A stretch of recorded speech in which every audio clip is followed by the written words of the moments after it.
and so do the Greeks and Nietzsche and Arendt and others.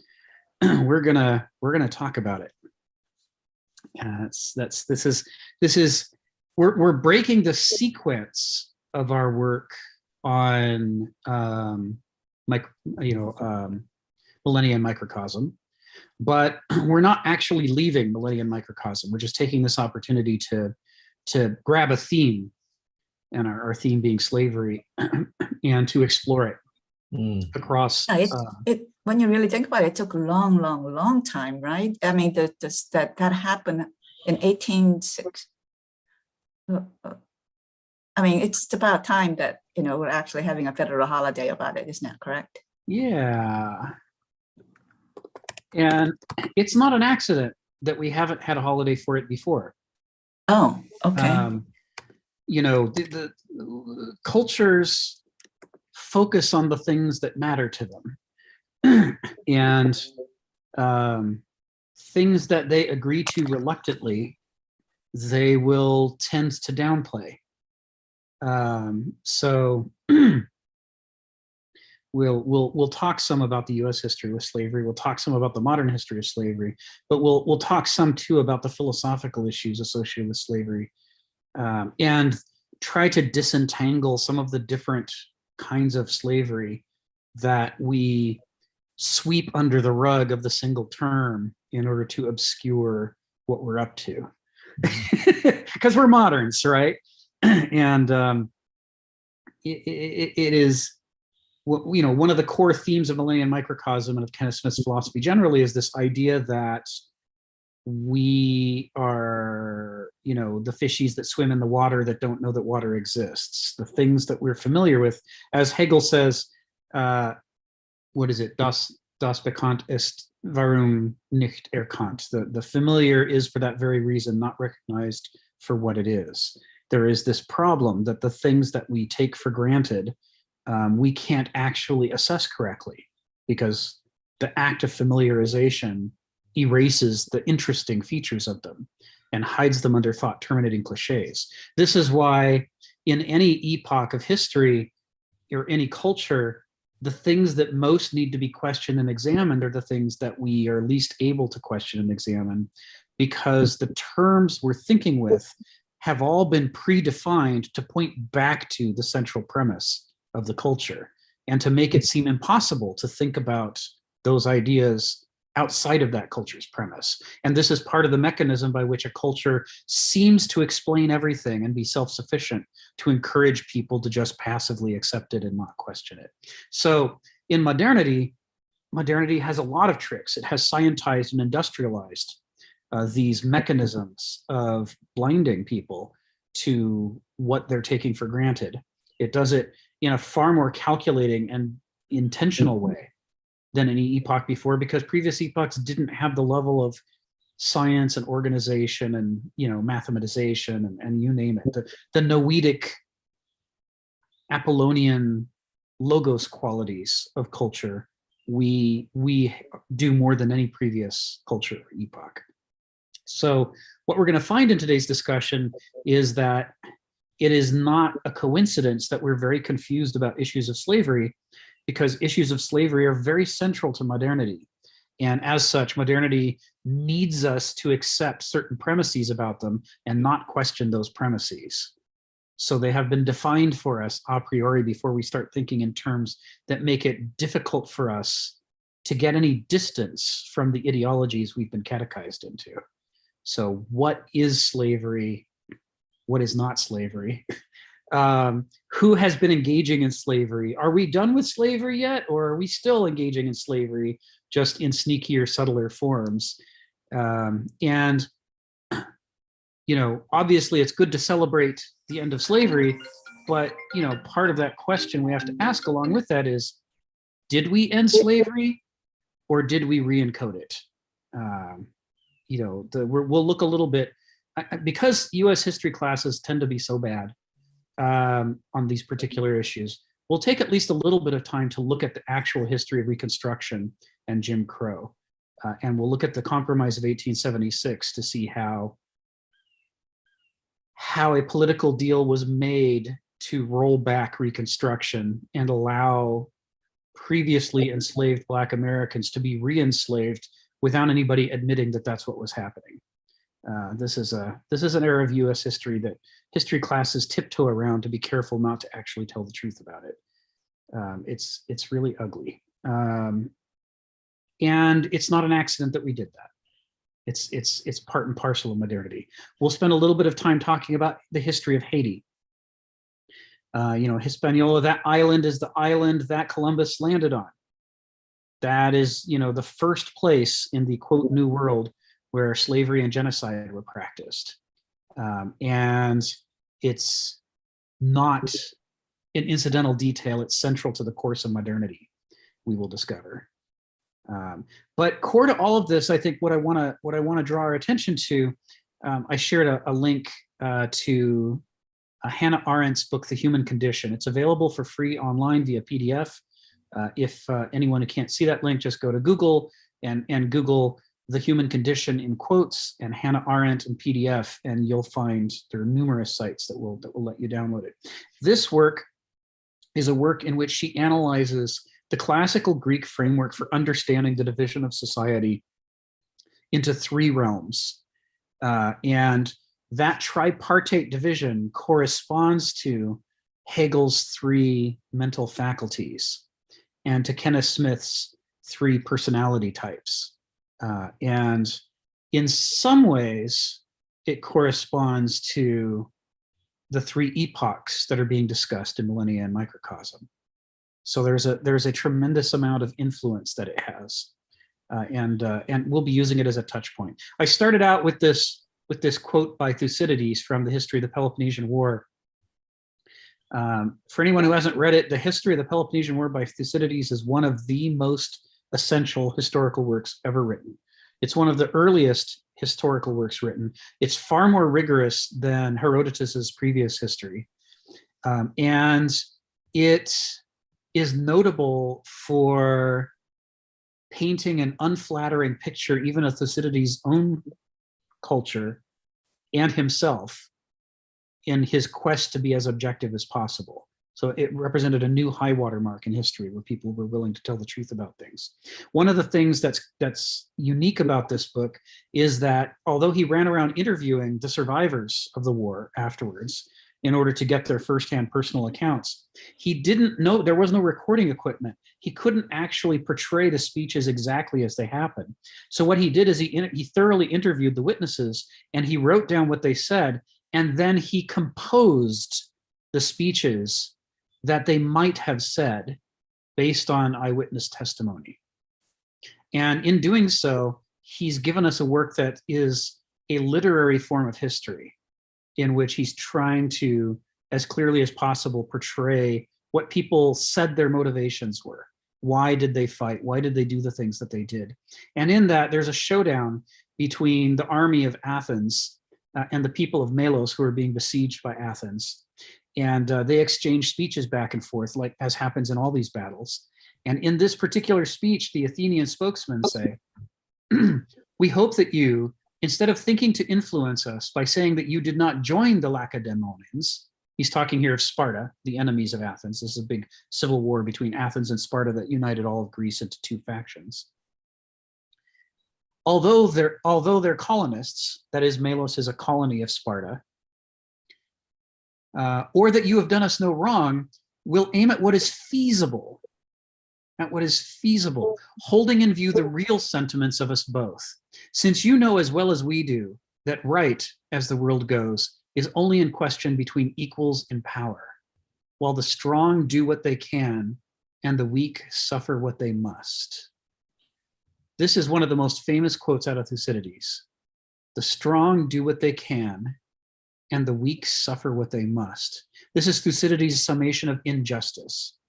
He is painting a bitter picture of Athens, which is claiming to be the champions of justice here, in basically boiling down all their fine words to straight up saying, we know that what we're doing is wrong, but since you don't have the power to stop us because you're not our equals in power, we don't have to do what's right. We can do what's wrong. We can do whatever we can do, and you just have to suffer it because we're bigger and stronger than you are, Melos. And of course, what happens to Melos next in the history of the Peloponnesian War is devastating. It's horrific. And in this, we're seeing the tension between what people can do and what it would be right for them to do. And in this goes right to the heart of slavery. And it goes right to the heart of all the cycles of colonizer culture that have existed since the Yamnaya people arose, and other similar colonizer cultures have arisen over time. And so it's one of the touch points we're going to hit over and over and over in this as we explore slavery. So let's do Phil and then Ginny. Go ahead, Phil. Yeah, this is an interesting question because, like, what I'm going to pronounce, it seems like it might not fit what's saying, but I think it does. Like, if you have a dialectical history, then in a sense, the dialectic could be such that it's like, it's either true one or false the other, or so forth. And it clears the slate between identity and difference. And Hegel was smart enough to understand that you never really get rid of the dialectics. But the word he uses, that the minority opinion, let's say, is sublated. It's hidden, but it's not eliminated. And which is a more just explanation of history, of dialecticism. When it's sublated, that means that one must excavate history in order to recuperate the hiddenness that's hidden. And I think that's important because in some sense, it's like, at least it's not clear off the board. Like, we don't see it anymore. It's gone. There it is, right?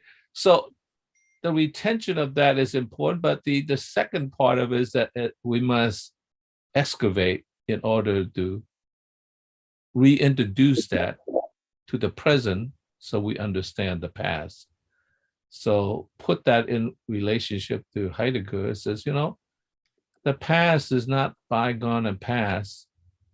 The past is actually in the future that's coming toward us because it changes the very nature of who we are in the present.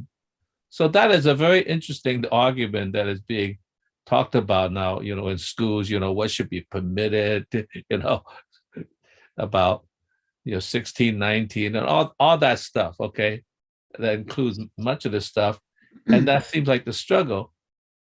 When you said what you said about the war, it seems like that really is the first clear statement that might makes right. I have a trouble with this in this sense. And I don't mean to argue against justice, but I mean, like, do we know what justice is? Because if we do not know what justice is, then it does come down to makes right, right? So we have to understand that there is such a thing as justice for we to say, well, might makes right is wrong. There is such a thing as justice. Because otherwise, it does become like, yeah, I'm the bigger guy. Get the hell out of the way. You will suffer what you must, and all that sort of stuff. And so that's a question that perplexes me. I have a feeling there is something called justice, but it's not clear exactly where it is and how it arises, and whether that's authentic. So I'll just pose that question. It's a great question. Thank you, Phil. Yeah, the classical Greek take on justice is that there are at least two different justices. There is the justice of nature, because just like nature is the authority of truth, kata phusei, according to nature, because if it's real, then it's true. So too, there is a form of justice that is intrinsic to nature. And we say that because, like on the planet Earth over billions of years, nature has successfully managed to make a highly complex, sustainable system in which it may not be that it's always good, but there's room for goodness. People can be kind to each other. The weak can survive. The beautiful can survive. And it's easy to imagine other forms of nature that wouldn't have made that possible. So there's that going for it, and its capacity to be sustainable. But nature's goals and our goals don't have to necessarily align. We can sympathize with the gazelle that's eaten alive by the lion and say, natural justice is a kind of justice, but maybe it's not enough justice. Maybe we'd like more justice than that. As long as we recognize that there's a great difficulty in this, because we haven't succeeded in making sustainable systems the way that nature has. If we want to do better than nature, if we want there to be, a kinder or better justice, it's going to be a difficult challenge for us. Now, human justice, aside from what we might like justice to be, human justice, the Greeks would say, is true to human nature. That is to say, an actual, genuine, true human justice would do justice to our variant characters, which are our natures and are the lawful part of us. And that when attempts to create human justice trample human character, then they are inherently unjust at the level of human justice. They create tension, they create conflict, and they create societies that collapse. But a modern interpretation, like Kenneth Smith might give, is that there's a third form of justice, and that is anti-justice, which we create and in order to thwart justice on purpose, except then we give it all the signs and symbols of justice, and we claim that it's justice. We claim there isn't any other kind of justice, and we teach people from a very young age that this is what justice consists of. We deny the existence of natural justice, and we deny the existence of, a genuine natural human justice, and instead supply this ersatz justice that serves other ends than justice is supposed to. So it's, like a lot of things, it doesn't get one answer. It's like like light going through a prism, right? It refracts into multiple contexts depending on what we're talking about. Highly complex. I mean, we could do years of discussion on axiology. It's a fraught subject, and we'll get more as we do these Kenneth Smith things. We're going to get more into axiology over time. I'm starting with epistemology because it's so much easier to get a grasp on. But Ginny, go ahead.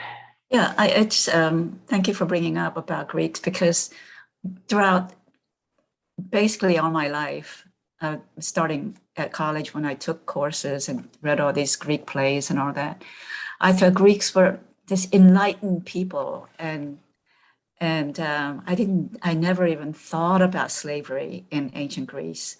And then as I'm doing these philosophy meetings during past couple of years, I'm hearing all this and I'm being re-educated and have thoughts about, Greeks were not as perfect and evolved as I thought. But then in light of that, what happened in America in terms of Civil War and what happened with questioning of slavery, I think in some ways Americans have, I would have to say, they've done good to a certain degree, to question slavery. And I mean, it's not at a perfect stage, as you said, Rick. I mean, it's not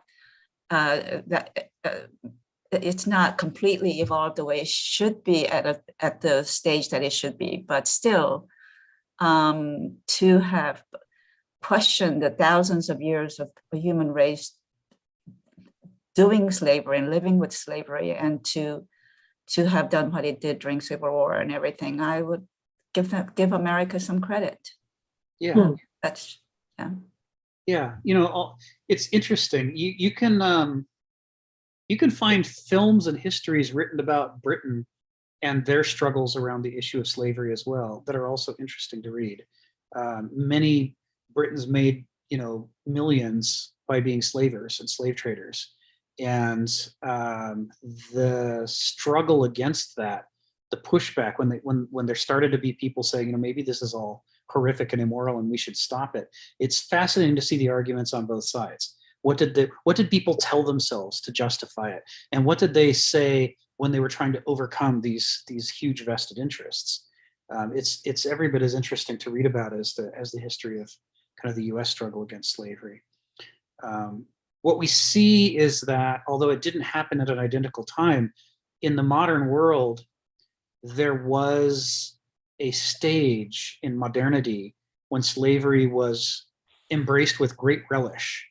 And it was, unlike ancient forms of slavery or medieval forms of slavery, the modern form of slavery, even though the earlier forms survived into the modern epoch in various ways, the distinctively modern form of slavery is racist slavery, which is something that didn't really exist before. You look at we've talked before about how the Greeks didn't care about people's skin color. They cared about whether you spoke their language and shared their religion. And their idea of sharing a religion was expansive. It wasn't like, this is our dogma, and if you don't precisely agree with it, we need to exterminate you. It was very expansive. If you accept the principles they accepted, but you had different names for them, they were fine with that. And that's why they didn't try to stamp people out on that. They certainly didn't run around trying to stamp people out or enslave people on the basis of their skin color. That would have been incomprehensible to them. They might have done it on the basis of who did they have the strength to conquer. And so if they conquered a territory that had black-skinned people, there might be an increase in black-skinned slaves. But that would be side by side with white-skinned slaves or Asian slaves, wherever they were able to make progress in conquering and enslaving people, they would enslave those people. And what they told themselves is this isn't about, it would have been incomprehensible to them that it was about skin color. That is not an ancient way of doing slavery. The same is true of the medieval. The medieval slavery was not based primarily on race either. That was really centered in religion.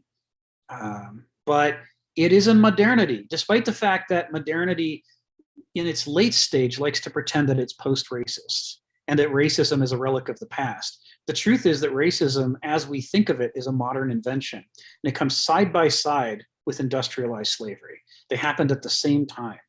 The massive increase in modern keeping of slaves and building of the slave industry happened with the attacks upon and dissection of Africa. There's no question. They're not separable things. They happened at exactly the same time, and they happened together for a reason. It goes side by side with the way that European countries, once they started to buy into the idea of profiting from race-based industrialized slavery, they also did internal purges in their own countries to make themselves more white, to sell off all their own indigenous people who had colored skin, whether they had been brought in by the Romans or whether they were the people who were there before white-skinned people even existed. There were people of color all over Europe prior to Europe's embrace of race-based industrialized slavery.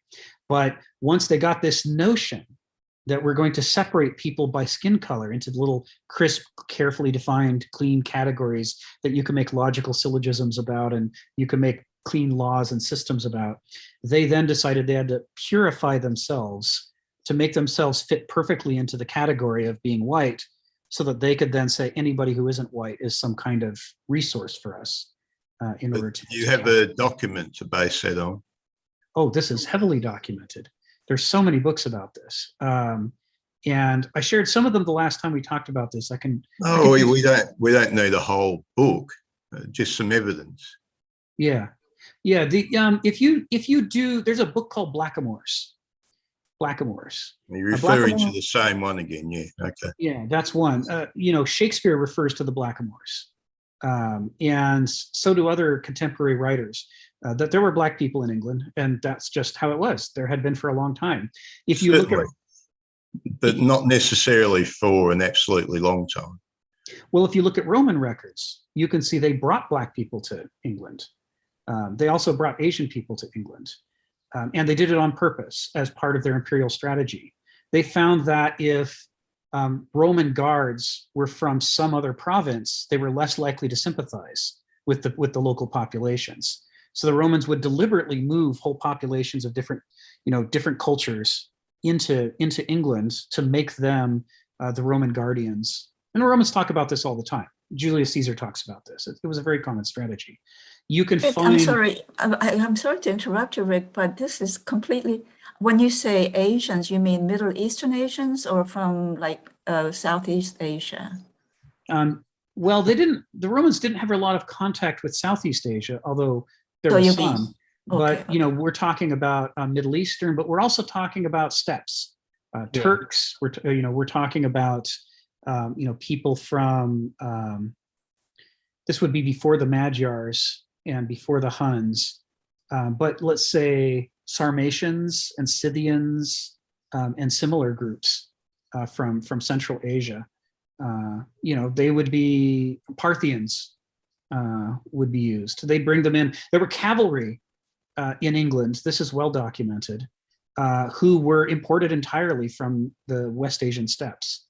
And that's how the Romans got cavalry into England, right? And so if you look at people who do the history of horse breeding in England, you'll find that although they'll talk a lot about tracing back to the native ponies of the Moors, they'll also trace back to the Roman horses. And some of those Roman horses came from West Asia, along with the people who knew how to raise them and take care of them. The other piece of evidence that you can find that's really useful on this in England is if you research the archaeology of Roman temples, you'll find large numbers of temples to African deities, Asian deities, and you name it. Basically, the Roman Empire was very cosmopolitan. People traveled back and forth across the empire all the damn time. And not just because they could, but because Romans were actually putting them there. Well, naive me, I'm thinking, you mean the Koreans went to England? Wow, I didn't know that. That's not something that would have been within the Romans' power, but it's, when we look at the history of how mobile people were, it's inconceivable that nobody from East Asia would have used the road networks and trade networks to move into England. There probably were never very large numbers of East Asians in England, but there probably weren't zero either, because that's what it means to be a cosmopolitan culture like the Romans were. But none of this is taught, right? In elementary school, it's not taught in basic history class, even though the evidence is all over England, both physically and in documentation. Yeah, I question the evidence. Well, feel free to. I mean, that's what evidence is for. You can question it. But the point is, when Queen Elizabeth, as part of the move into industrialized slavery, decided to clean up the population of England by making it all white and selling off, confiscating the property and selling off into slavery everybody that she could find in England who wasn't white. You sure they confiscated property? Oh, yes. Yeah, right. Yeah. You once you declare the people not to be free, then they don't have the right to own anything, and now the property's up for grabs and the crown can grab it and claim it as its own. It was used for enrichment. And this is all very well documented in Elizabethan history. Sure, yeah, I believe that. No, look it up. Yeah, you look it up. So the point is, this happened in all of the countries of Europe at the same time. And it goes hand in hand. And the reason that they did it was because of the wealth. And they did it in response to Portugal having gone first and Spain following suit. In the amount of wealth they were able to generate by just confiscating large numbers of people and making them be laborers. Now, in doing this, they were recapitulating the old Roman model and in fact, the old ancient model generally, and saying that, you can get a certain amount of wealth from serfs, but you have responsibilities towards them and you can't just move them wherever you want them. Serfs were seen as being, bound to the land. And when we talk about the Elizabethan era, we're talking about a period of transition where there still were a lot of serfs as well as free farmers in England. So if you were looking to make a killing, what you needed was disposable human beings that you could make, you could buy and sell and make them labor for you on a large industrialized scale. So it's why all of Europe, one by one, country after country, got into this race-based slave trade in an industrialized form. it's not a coincidence that it happened when it did either, because this is after the Renaissance, right? So this is after they've got far more widespread access to Greek and Roman sources than they did, say, in the 1100s, 1200s, and 1300s. They're able to read all of this stuff about how the Romans ran their estates, how the Greeks ran their estates, you know, where the wealth came from. And Europe was looking to emerge out of its dark ages, out of its more difficult period, and to enrich itself. And they saw this recipe for how to do it. They began to follow it using the new science and industry. So the point of all this is, what we see in modern industrialized slavery is not identical to what came before. It's inspired by it, but it is in a new scientized, industrialized form. And it's why you're also going to see in the centuries that follow the, you know, Europe's immersion into industrialized race-based slavery, the emergence of race-based sciences that purport to explain why people of other races deserve to be slaves, how they are stupider, how they're inferior. They're gonna measure the shapes of their heads and try to say certain shapes of heads correspond with intelligence and other shapes correspond with stupidity. They're gonna look at facial features and say, you know, if your facial features look like this, it proves that you're more of an animal and you deserve to be domesticated. You know, we don't show this in school because we treat the whole thing as taboo. We treat it as an uncomfortable subject we don't really want to teach our kids about. But because we don't teach our kids about it, they don't understand how it arose and why it is that, you know, it wasn't enough to just do it. We had to tell ourselves we were good to do it. And so we had to generate a whole system of theories and logical propositions that could demonstrate the virtue of us for doing this. And it's why ultimately the scale of slavery in the modern world far exceeded the scale of slavery in the ancient world.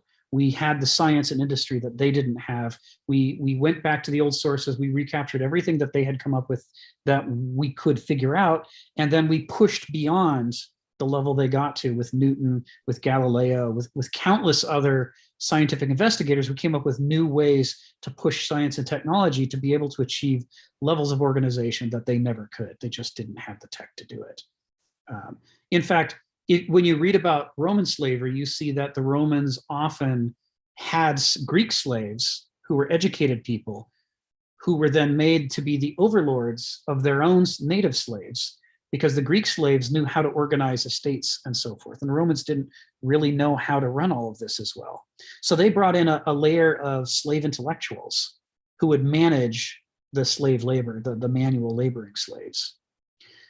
So the point of doing all this is just to say, we talk, in the modern world, we talk about slavery as though either it has always happened and therefore it's natural, or it was just a relic of the past and the modern era really begins after we throw off slavery and now we're modern, but we weren't modern then. You see, both of these things, both of these arguments, even though they contradict each other, are being used in order to justify modernity. They're both ultimately circular arguments that say modernity is good, ergo the boundaries for modernity must be the boundaries that correspond to what we consider good behavior, and anything before that must not be modern. It's part of the basis for how people argue about these things, is the catechism that we must see modernity as the highest form that has ever arisen, that we are the best, the brightest, the goodest, the truest. All of that is sort of the beginning point for categorizing our own history in order to exclude the parts that we've now decided aren't good. But if we actually look at the substance of modernity and say what makes it tick, we see that slavery was, although not exactly the inciting incident, it was the backbone of modernity, and it ran for most of modernity, pretty much as slavery, straight up admitting, yes, that's what we're doing. We're enslaving people. This is our thing, and it's good. It was only after we decided that it wasn't good, for reasons that we'll get into, that we started to recast our laws and recast our philosophies to say, well, now we don't enslave people. I mean, it's not our fault if they get sick and, you know, they get catastrophic medical bills and now they're in debt for the rest of their life and have to labor to pay it back. That's not slavery. And it's not slavery if they don't have a home and they have to pay rent every day of their lives. And that, that means they have to labor every day of their lives in order to earn the rent, in order to be justified having a home. That's just freedom. That's not slavery. So we recast everything. But it doesn't necessarily mean that what we're doing now isn't some form of slavery.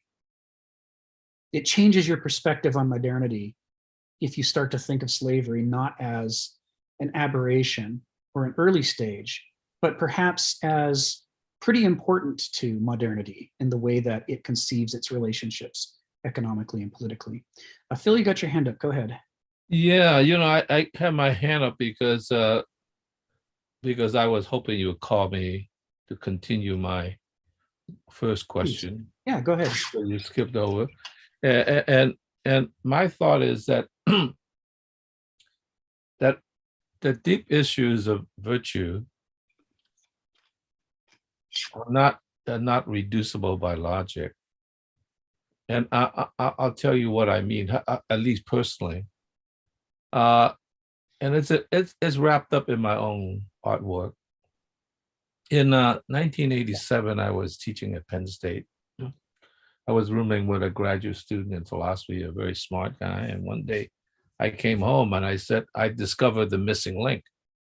Of course, he was quite interested because everybody wants to discover the missing link.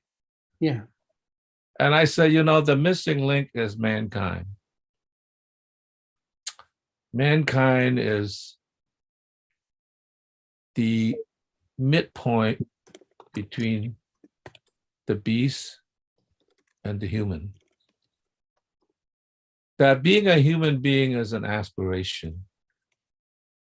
We are fallen. We're not there. It's an aspiration. So for the Greeks that define the virtue as a human property, I agree with that. But that's an aspiration. And they knew that they were not there also because they wrote all those tragedies. And I think that once one's realized that one is fallen, in other words, you pull by the gravity of your own fallenness, then you begin to understand that at least you are in part a reflection of what mankind is. Mm-hmm. And that's how you begin to aspire to become human. Yes. And I think that's an important part because if we just simply deny, oh no, that's not me, that's the other guy over there, Mm-hmm. right? Mm-hmm. And that may be true to a greater degree, but the fact that you recognize this, then you understand that we're trapped in a potentiality that it's hard to get out of. And I think once you understand that, then you do understand that gap between the aspiration and the reality, and you have hopes of moving to what virtue, such as justice, goodness, and all those things are and can be. And I think that that understanding, which means that you have to tread through the ambiguity of how to cross the line, at least partially, between what you are and what you could be. And I think that's the deep problem, because it's hard to give up what we are Mm-hmm. in order to hope for the promise of what could be. Right. And the problem is, it almost seems to recede because, and that's a process thing, because we're never quite there. And so therefore you have to be satisfied that you're progressing in the path. And and that's difficult to not complete the circle. It's like, Mm-hmm. I'm there, I'm finally there. Thank God I'm there. Right. And so I think that's what the problem is, because I think there is virtue in being human, but I think we're stuck at the missing link. We are the missing link, and that's what my artwork is about. Right. You know, Right. to Fallen accept angels. the fact that we are in this missing link state, and we don't have to look for, you know, Homo Neanderthal or whatever. We are it. Right. Right. Hello. Thank you, Phil. Go ahead, Stephen. Yeah, Yes. well, this is one of the big questions here, but this idea that there's some Yes, I sure did. Thank you for calling. better level of human behavior than what we've got now, and we can talk about it and we can believe it. I think it comes back to the moral question. You know, there's the moral skeptic like me, and then there's the moral objectivist. But I have to ask, where is the model for this better human being? Where is the ruler? If we're going to measure something, you know, you got your ruler stick with 12 inches on it, and you say, yeah, here's how it measures up. And that's my question for a lot of humanist stuff. Where is your model for this better human being? What do you base it on?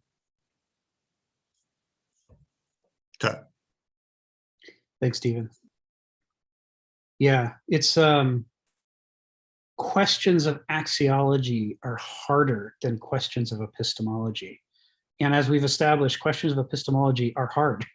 I mean, you know, we've anatomized in some detail the many ways in which simply attempting to be able to see things the way they are is incredibly difficult for us. So how then much harder would it be to see things the way they should be, or even to define what should is? Could I take a stab at what Stephen asked? Okay. And it's not a totally satisfying answer, because part of the problem is, I think when you're talking about the virtues, they cannot be measured in the same way as a meter stick. Like, oh, you're halfway there, you're 3/4 of the way there. I think that's why logic, and to a great degree, objectivity, it's a failure. It's a subjective intuition, and I believe in that. Now, of course, that has a fallacy. Like, well, this other guy, he has a different intuition, and he thinks doing all these things that you think is bad, it's a good thing, right? So I do understand that, but I think you have to believe in the intuition that you have some ability to understand beauty and goodness in some way. And I think that's why you get into this problem of you know, I think when Kant and all those people run into this problem, like, how do you get there? Because logic can't really answer the question. And so therefore you have to, you know, I think the better answer is the internal mind that's able to create, in some ways, a world that's more beautiful and just than in a way the natural world itself. You know, and I think, you know, you have to live by that sense of aesthetics and that sense of virtue. And, you know, and that's all you could do. And you can't be, once you realize that, you can't be totally judgmental about other people to some degree, because you know that you're not there, you can't make a final decision. But you live it as best you could, even though you know that you'll fall short quite often. And I think that's a commitment, an aspiration, a commitment to be what you think you ought to be. And that's all you could do. You know, you could be wrong, sure, but that commitment is kind of important, rather than like say, well, since there is no proof, I might as well take what I can, and that's all there is to it. So that's my personal answer. I know that you're not going to be satisfied with it, but that's why we have a divergence. Thank you, Phil.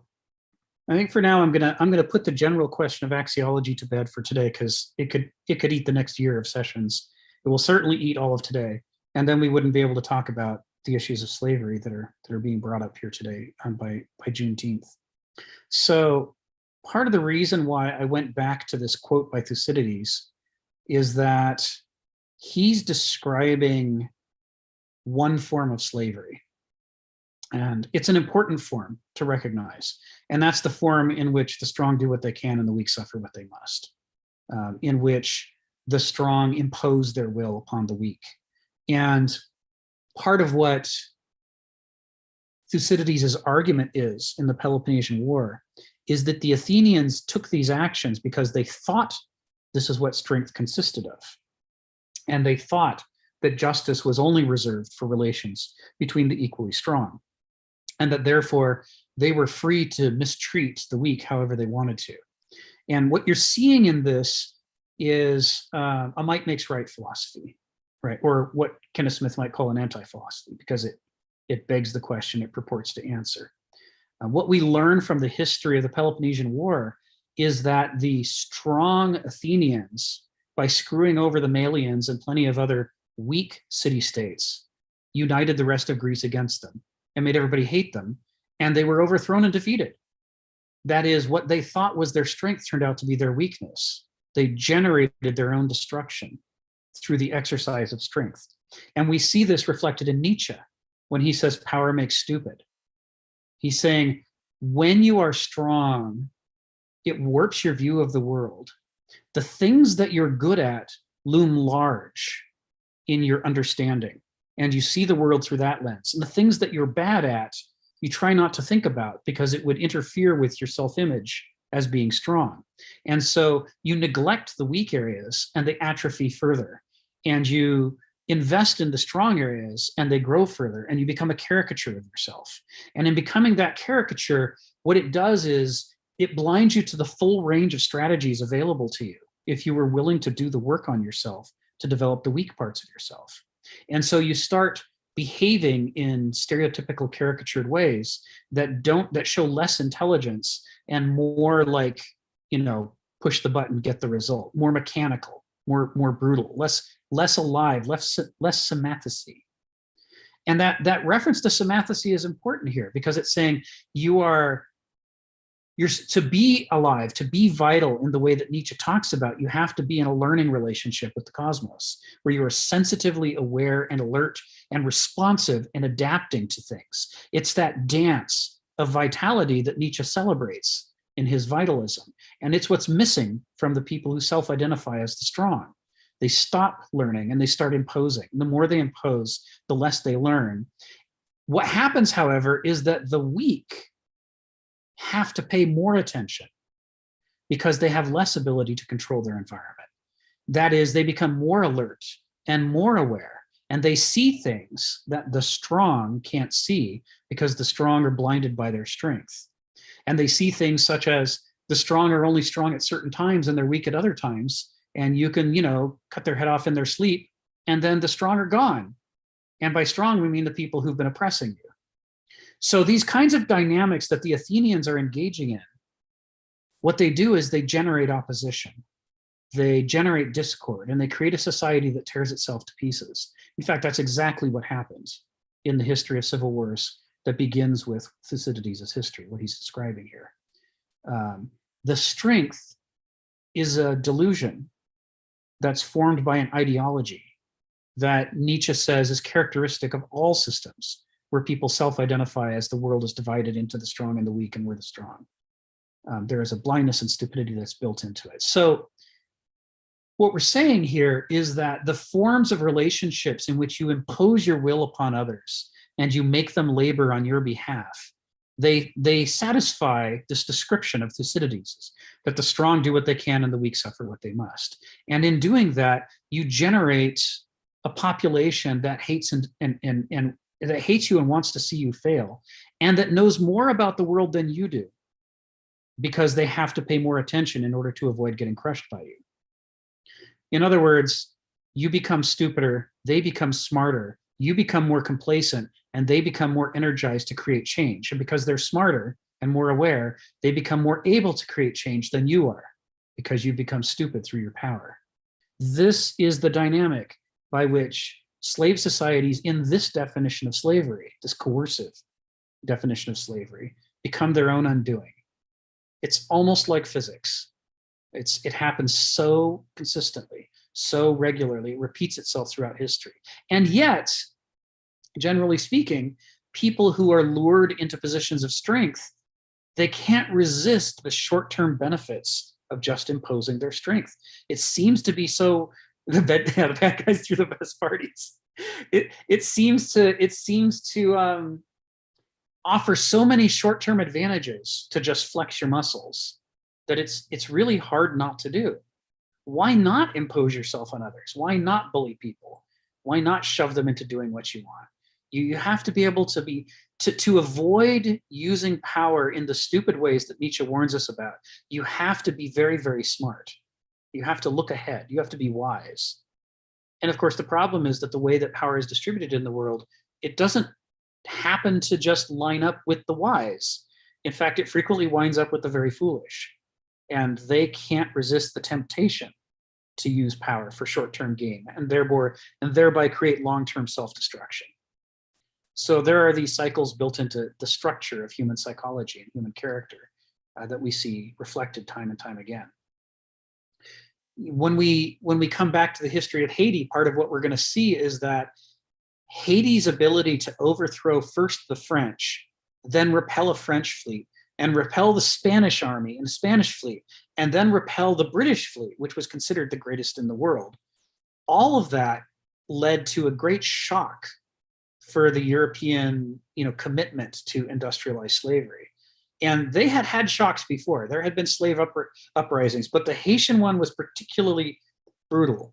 I don't mean it was unjust, although Europeans certainly thought it was unjust. I mean, the Haitians understood that the way they had to do this uprising was to terrify the shit out of the owners and make every other slave owner everywhere in the world unable to sleep at night for fear that their slaves would do the same thing. And they wanted to set an example of brutality that other slaves could follow, specifically so that the slave holders would understand their serious danger in doing this.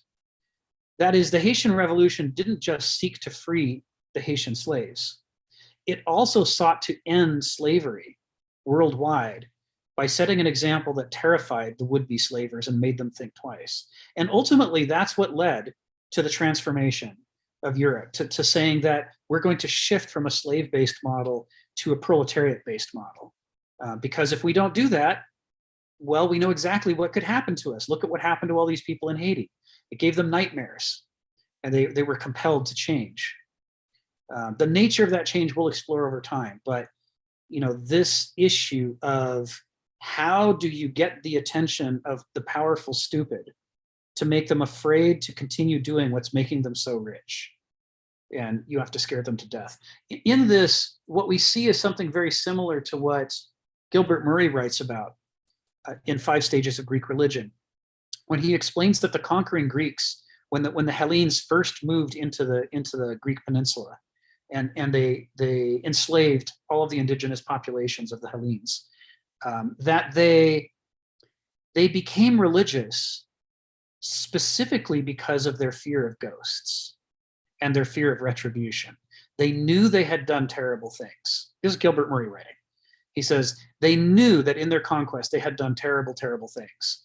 And they needed to be able to sleep at night as the rulers of the Hellenes, as the new Greeks. This is the new Greece. They had to be able to live with themselves. It wasn't enough to do the conquest. What do you do when you're not conquering? What do you do when you're asleep at night? What do you do when it's thunder and lightning out and you're all by yourself in a field and your mind starts to wander? If it wanders back over and over to all these people we killed hate us, the land hates us, the blood hates us, the graves hate us, That's not a comforting position.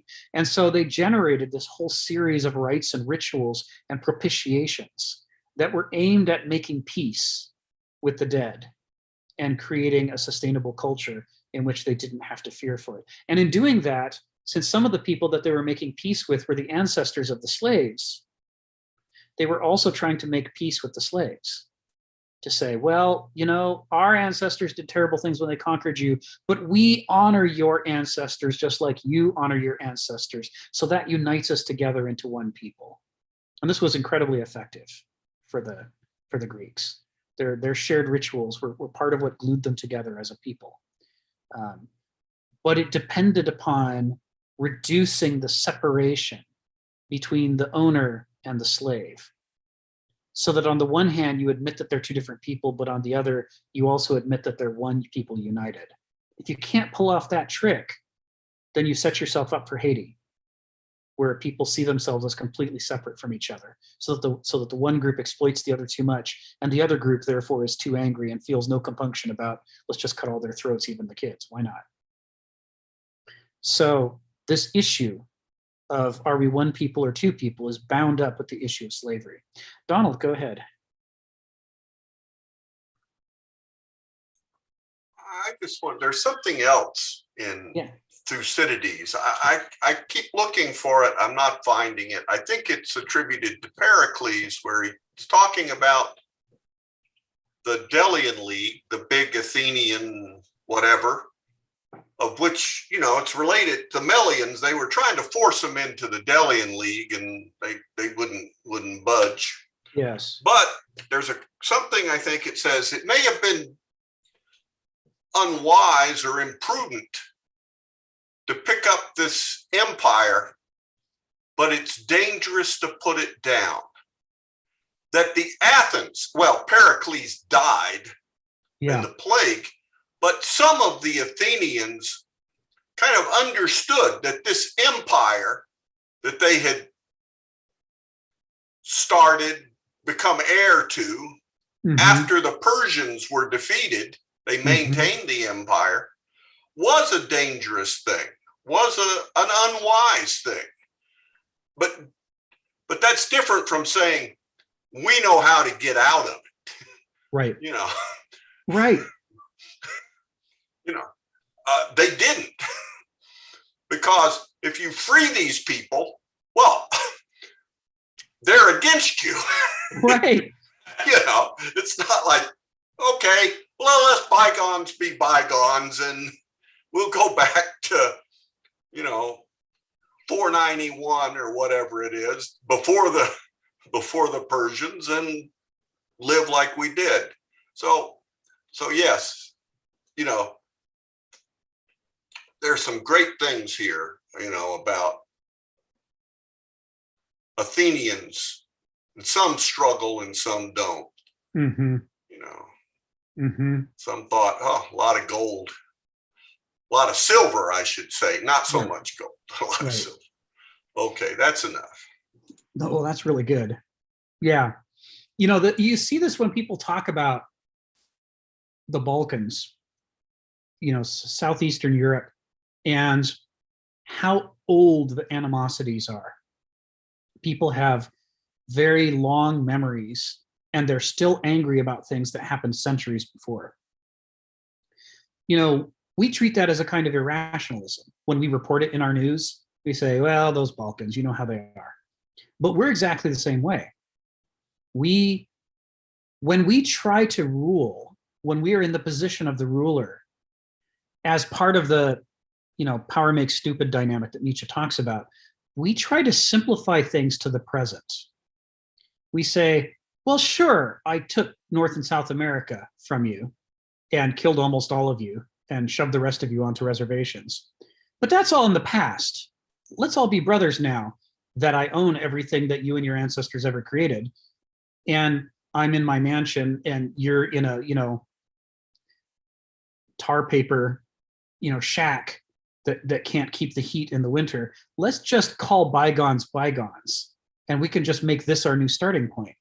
And we're shocked to discover that the people who are on the receiving end of all of that behavior don't feel like treating today as a starting point.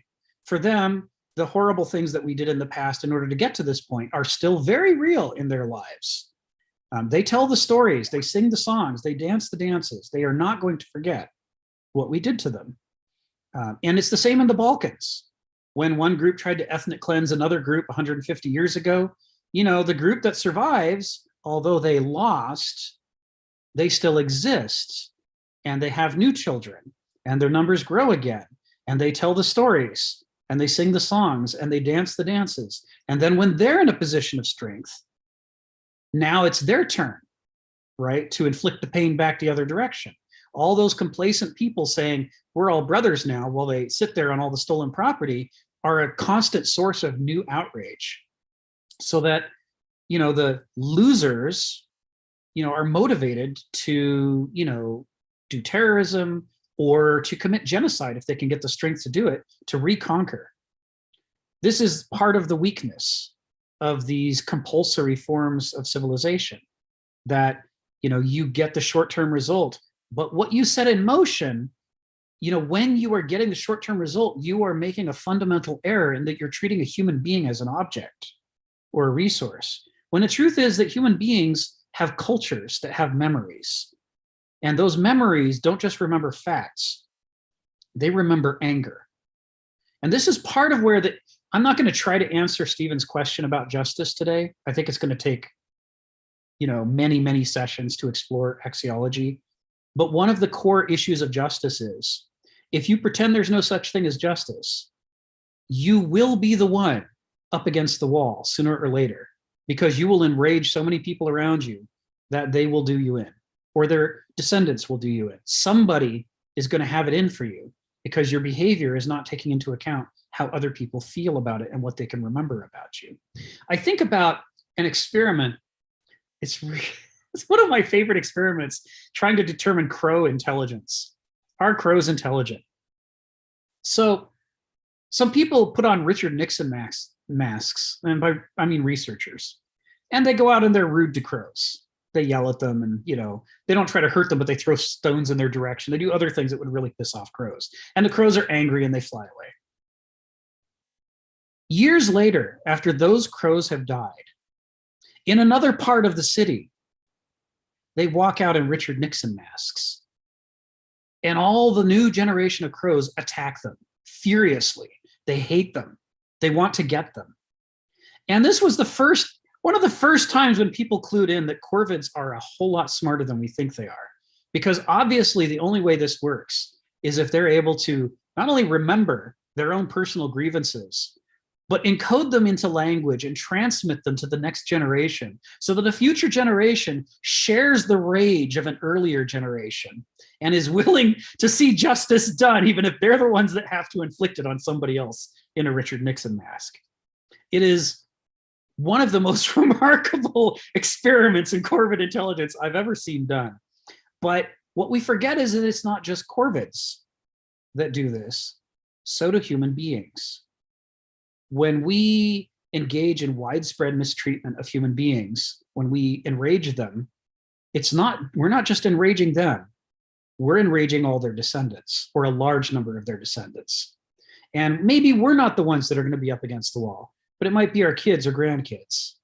There is when we talk about, when the Indians, you know, East Indians talk about karma, part of what they're talking about is not just the idea that there's some social force in the universe. That's something to be questioned and investigated. But certainly in human dealings and human relationships, people remember their grievances. They're only willing to forgive so much. And if you trespass too far, it becomes a life motive and a cultural motive to get revenge later or to seek some other form of restitution. This is the Achilles heel of slavery that Haiti taught to Europe, that led country after country after country in Europe to pass new laws saying, we're going to get out of the slave trade. It's not worth it. If the end result is that all of the beautiful girls and all of the little children and all of our delicate elderly are all going to be slaughtered in their sleep someday, it's not worth it to try to, whatever profit we're getting in the short run, if that's the end of the story, this story is no good, and we got to play it. We got to do a different story. And when you look at the detailed histories of all these different European countries, these are the debates that they have in encoded form after Haiti that leads them all to eventually get out of it as far as a explicit legal form. Let's see, Phil, since you talked last, I'm going to come back to you in a moment. I think I want to do Ginny, then Stephen, then Phil, in terms of kind of who's had the most opportunity to talk. So go ahead, Ginny. Three things, short things. I actually have read that experiment that you were talking about with crows. It was very interesting. Yeah, I read that. So that's, yeah. And second thing I wanted to talk about is, generations coming after, understanding this concept of revenge. That has happened to my family with Japan and Korea. I'm from South Korea, and my family was absolutely affected by what Japanese imperialism for 40 years. And the moment I could speak, I got the vibes and information from schools in grammar school, first grade, about what Japanese did to Koreans and how we dislike them, hate them. Mm-hmm. And there you go. So even to this day, I have difficult time accepting. I mean, I have reasoned to myself many years ago that it's not the Japanese people, it's the military, the dictator, or it's their fault. But at the same time, when I meet Japanese people in general, like this woman that I met one time, and the way she talked to me and the way she related to me at different moments, as though I was of the inferior species, inferior race, compared to her. Boy, did she make me absolutely furious. And I would do elementary things like we would be in the same dance class together. And I would purposely go in front of her and be in the front of the class and block her so that, that's the kind of childish behavior I did with this woman because of her insulting nature here and there. And I would tell that to my son, and he would say, "Mom, why did you behave like that?" But it's amazing how when you're influenced as a child in a certain way about a certain group of people, how it stays with you in such a, for so long, in such a very, Rick, you have the right word to express what I'm saying. But anyway, I've gone through that myself. I know what that is all about because I was a direct target of what happened between Japan and Korea. The third thing I wanted to say, in terms of definition of slavery, I do think and wonder about what Jeff Bezos and Elon Musk and what the kind of things that they're doing. Isn't that also a form of slavery when these warehouse workers in Amazon warehouses, just because they're not color, they're not mistreated by color, but by this very low payment and very, very challenging work conditions and everything. Isn't that also a form of slavery? So anyway, so it's still going on, if you want to use the definition of slavery in that way. Thank you, Ginny. That's my 2 cents. I appreciate it. So, my grandfather, my paternal grandfather, grew up in logging communities in Northern California, the redwood forests. They had been for some generations, and he didn't like that. He could see how the forests during his own lifetime were dwindling, and they were dwindling fast. And the people engaged in forestry kept telling each other not to look at it, not to pay attention to the dwindling, to pretend that it could go on forever the way that it was. And because of that, they just shrunk and shrunk and shrunk. And he wanted to find a way that the redwood forest could continue. that they wouldn't be exterminated in his lifetime. And so what he did is he went to college and he wanted to become a ranger and a naturalist and look for ways to change the industry so that it would be sustainable, so that you might have redwood farms where you could raise the redwood wood that you needed to use. And then you'd also have redwood parks and wilderness areas that were designated to preserve, that aspect of redwoods as well, the ecosystems that they did. And so you could have both side by side, and there could continue to be a tradition of logging. It would just be done differently in a sustainable way. But he dropped that when Pearl Harbor happened. He was so shocked by Pearl Harbor and the destruction that he signed up immediately to join the Navy because he wanted to fight Japan. And the effect that it had on him emotionally really shaped him for the rest of his life. He had a whole career in the Navy before he eventually got out and became a teacher and then retired.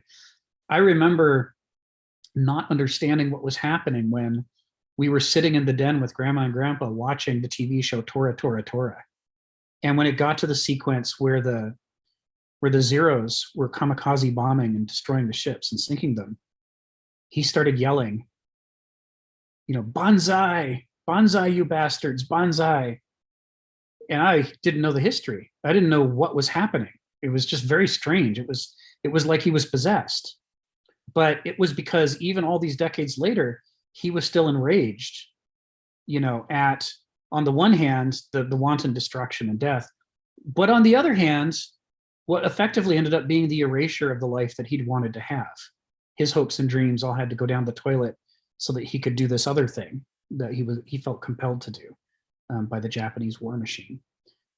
And his bitterness ended up shaping his relationships with his children and grandchildren and with his wife. There, a lot of the dysfunction that I get through that side of the family, not all of it by any means, but a lot of it comes particularly through that rage and anger and sense of deprivation. I mean, one of the things that we've learned in the last 50 years in psychology is the extent to which human character is shaped by these traumas. And even a trauma that didn't happen to you, but happened a generation or two or more back, can still wield a very powerful present impact in shaping the next generation of children. Even if people have... Yeah, just want to add just a little bit more to my family, is that because of what Japanese did to our family, I mean, a lot of families, but, since it's my family, my father was one of the prominent members of this town that we were living in. It kind of sort of, got him to start drinking, and then and died of a combination of liver cancer and something else. So what happened, and in result, was that we started losing. I mean, they also did the defunct the monetary system. So we were of the aristocratic class. That so affected our finance, to our family. We started losing the land that we owned. Right. In result was that my younger sister and I ended up in an orphanage. Okay. Right. So that is definitely a strong result of what caused our family to decline, between assets and everything else. So you can understand why I have these strong feelings. Oh, yes. In result. Yeah. Yeah. Yeah, I'm with you. Yeah, I'm a big fan of the Godzilla movies. As a kid, I liked the monsters. We're walking around. I had a lot of anger. I didn't understand where it came from. And I think lots of kids around the world sympathize with Godzilla and Gamera and the other monsters. I just tear down the building, fear me. And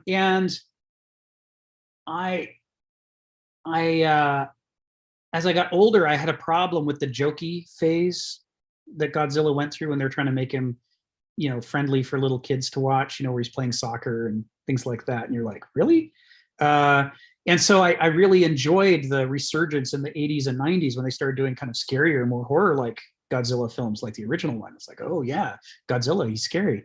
The most recent one out of Japan was really scary, and it was inspired in part by the typhoon and the nuclear meltdown that happened some years back. But when you study it closely, you realize there's something else going on. It's structured in such a way as to mock the civilian government for being ineffectual in responding to Godzilla. They run from meeting to meeting to meeting, trying to make decisions about how to get the authority to be able to respond. Meanwhile, Godzilla's stomping all over Japan, destroying things left and right, and they're paralyzed by their bureaucracy. And at the time, I was really impressed by, what a depiction of process, government process it is. But that's not the way that the authors meant it. The way they meant it is Japan should remilitarize. Because if we don't remilitarize, how can we defend ourselves from, attack? And Godzilla is just a metaphor for whoever might attack Japan. And therefore, the entire film, whatever its other enjoyable qualities might be, at a not very hidden level, not very subtle level, is a call for Japan to throw off what happened at the end of World War II, where it gave up its military, and to instead remilitarize and become another military power again. And when you see it in that light, the film is actually a horror film of an entirely different sort. That there is a generation of Japanese that don't understand, how unjust they were when they were a military power, and how important it is for them to not re-engage with those old traditions. It's really something to look at. But and partly it's inspired by the sense that the United States is collapsing and can't be trusted as an ally. Because of course the way that we demilitarize them is to say, you don't need a military, we'll take care of you. But meanwhile, now we're going bankrupt. And so all over the world, people are asking themselves, can the US be relied upon here? And if so, for how much longer? And if it can't, then how many of the old deals have to change? There's all these long-term powerful consequences to things that it's very easy in the short term to ignore, and thereby set in motion things that we don't understand, that we might think at the moment are trivial, but in the end will become the deciding forces of our lives and our civilizations, might become the very things that tear down our entire civilization or end the entire modernist epoch. And we just brushed them off at the time as ceteris paribus, something that is ignorable, all else being equal. We just want to achieve our objectives at any cost. This is the Achilles heel of slavery. Stephen, go ahead, and then Phil. Yeah, I'm a bit worried here when I was just wondering about the Crow intelligence. Has that been well defined? Because there's just so much stuff out there now where people will follow it and quote it and believe it. And there isn't really a scientific basis for it. People like to believe what they like to believe. And if something suits them, they'll tend to believe it and then pass it on. It's like apes that can create sentences. Right, which has been critiqued. Yes, this is the thing, that be careful of making assertions. Yes. At the very least, you got to think, well, is this true? Is this right? And I just keep on hearing this stuff all the time. But, if you're going to say crows have these racial memories, it's a very popular view at the moment. I'm just wondering, has this been, critically assessed? Because are we going to keep on saying, oh, I saw this on, YouTube, therefore it must be true. Impeccable source. YouTube, right? Come on, Stephen. Give scientists some more credit. Come on. Hang on. Were there any real scientists involved? You're assuming that. Yeah, we can't name it unless we can name them and describe the structure of the experiment. We don't even know if it was an experiment or if it's hearsay. I mean, your point is well taken. And I think furthermore, to reinforce your point, even if it were scientists and it were well established that this happened, we still don't know what it means. We can't even, to this day, we can't even define intelligence.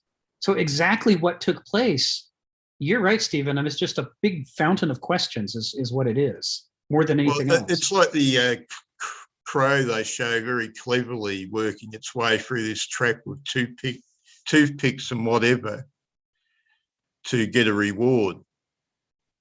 but did we see the years of training that the crow was given to do that? Because certainly there's certain animals you can train, for the result. Right. And okay, I want a thrilling YouTube video. I'll spend years training this crow, and then just say, "Oh, the crow learnt to do it by itself." Right. Right. How true is that? Yeah. Yeah. Anytime you want to question epistemology like this, I'm always going to be right there with you. Always. It's like, yeah, we should look more closely at this. We should see what really took place, make sure we understand it. And the caveat, I think, cuts both ways. Is we do have a tendency to want to believe stories that satisfy us. We also have a tendency to disbelieve stories that dissatisfy us. We are equally liable to both problems, and we have to assume it's in the Kenneth Smith. He's repeatedly referring to that question where we like to see what we like to believe. Placida. Yep. What is it that pleases us, and is that a basis for truth? Thank you, Stephen. Yeah, that's well taken. The crow example may or may not hold here. You're right. What we do know holds is what we see the old cultural resentments at work in human beings all the time. We see it in history all the time. We see it in current events right now. So, the question of whether or not crows can do it, we can put that on a shelf and say that needs more investigation. But the question of whether or not people do it, we see it all the time. And it happened in Haiti, and it happened in numerous other slave revolts, which are less well documented, but really should be taught more. How many times, was there an uprising? Part of what shocked Europe the most about Haiti is that the reputation in Haiti was that they had the slaves who were the most docile, that they were the most successful of all the slave colonies throughout the New World. They were the richest of all of the colonies throughout the slave world, in the sense that they generated more wealth. They generated more wealth than the slaves in the United States did. They generated more wealth than the slaves in Brazil did. And there was no other comparable place. Haiti was far and away ahead. And the money that they poured into France went directly into Napoleon's military campaigns. If it were not for Haiti, Napoleon couldn't have afforded his great imperial war. And he knew it, and he said it. And it's why France tried to retake Haiti right after the slave revolt. They're like, we simply cannot afford to lose that massive stream of revenue. So the shock for Europe was that Haiti seemed to be the most successful colony, the richest colony, and they thought they had the slaves more pacified than in any other colony in the New World. And to have what they thought of as their perfect example instead turn into their perfect nightmare was just a big enough shock to their worldview to make them respond. And in it, what we're seeing is people can behave as though they are compliant at the exact same time they're arranging to cut your throat because they hate you so much for all the things you've done to them. Deception is one of the critical parts of the human arsenal of psychology. And to believe that you have won, to believe that you have conquered, to believe that you're in charge, to believe that these are your slaves and they do what you want, all of that satisfies Nietzsche's criteria of power makes stupid. All of it involves pretending that you couldn't possibly be misunderstanding what's happening, and that people couldn't possibly be nurturing real profound rages out of sight where you can't see them and getting ready to act on them. Creating hostility and trying to build that into the fabric of your social structure sets you up for self-destruction. And we know that from human history. Phil, go ahead. Yeah, I was interested in making a comment about the Haiti that's dissatisfying in this sense. Yes, it shocked the Europeans, but the solution they came up with was not a virtuous solution. It was a cost-benefit solution. That's right. And so therefore it's not really virtue. It's like, it's costing too much. So that's an economic decision. And that's not the seat of virtue. Mm-hmm. The other thing I want to comment on is what Donald said. I think it sort of reminds me of the contemporary condition. I flashed immediately to Singapore during the World War II, right? When the Japanese, to the surprise of the British, was able to conquer them quite easily.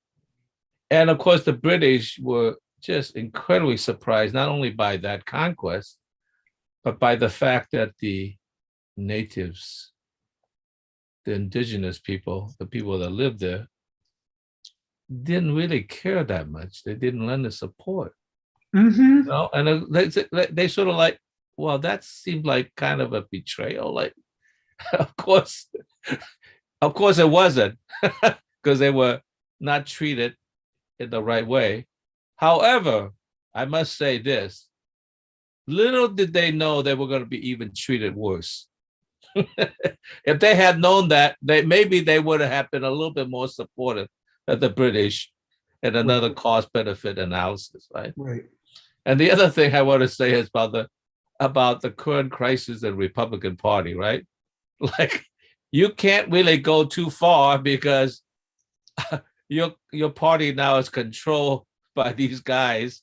If you push too hard, they're going to rebel. So now you're in this kind of funny trap that you invited them in to the party, and now you can't kick them out because they're going to kick you out. So we always end up in some ways leading ourselves into these funny traps that we thought might be a solution, but it turns out to be a bigger problem than we thought. So that's an important thing to understand, that, you know, that we're not quite as smart as we think we are. Yeah. Thank you, Phil. Yeah, there's a law of unintended consequences, which is the first thing every human being should be taught. Thank you, Donald. You know, every action that we take, thinking that it's going to do one thing, is also going to do other things that we didn't intend and that we don't want. And that if we pretend that the unintended component of the consequences of our actions is negligible, we're just fooling ourselves. There's no reason, you know, in an infinite cosmos that we only perceive a tiny sliver of, there's really no reason to believe that we're in a position to properly assess the balance of the intended consequences and the unintended consequences, other than to say, most of the world we don't understand and haven't seen, so probably the unintended consequences are a lot bigger than the intended ones. It ought to give us pause.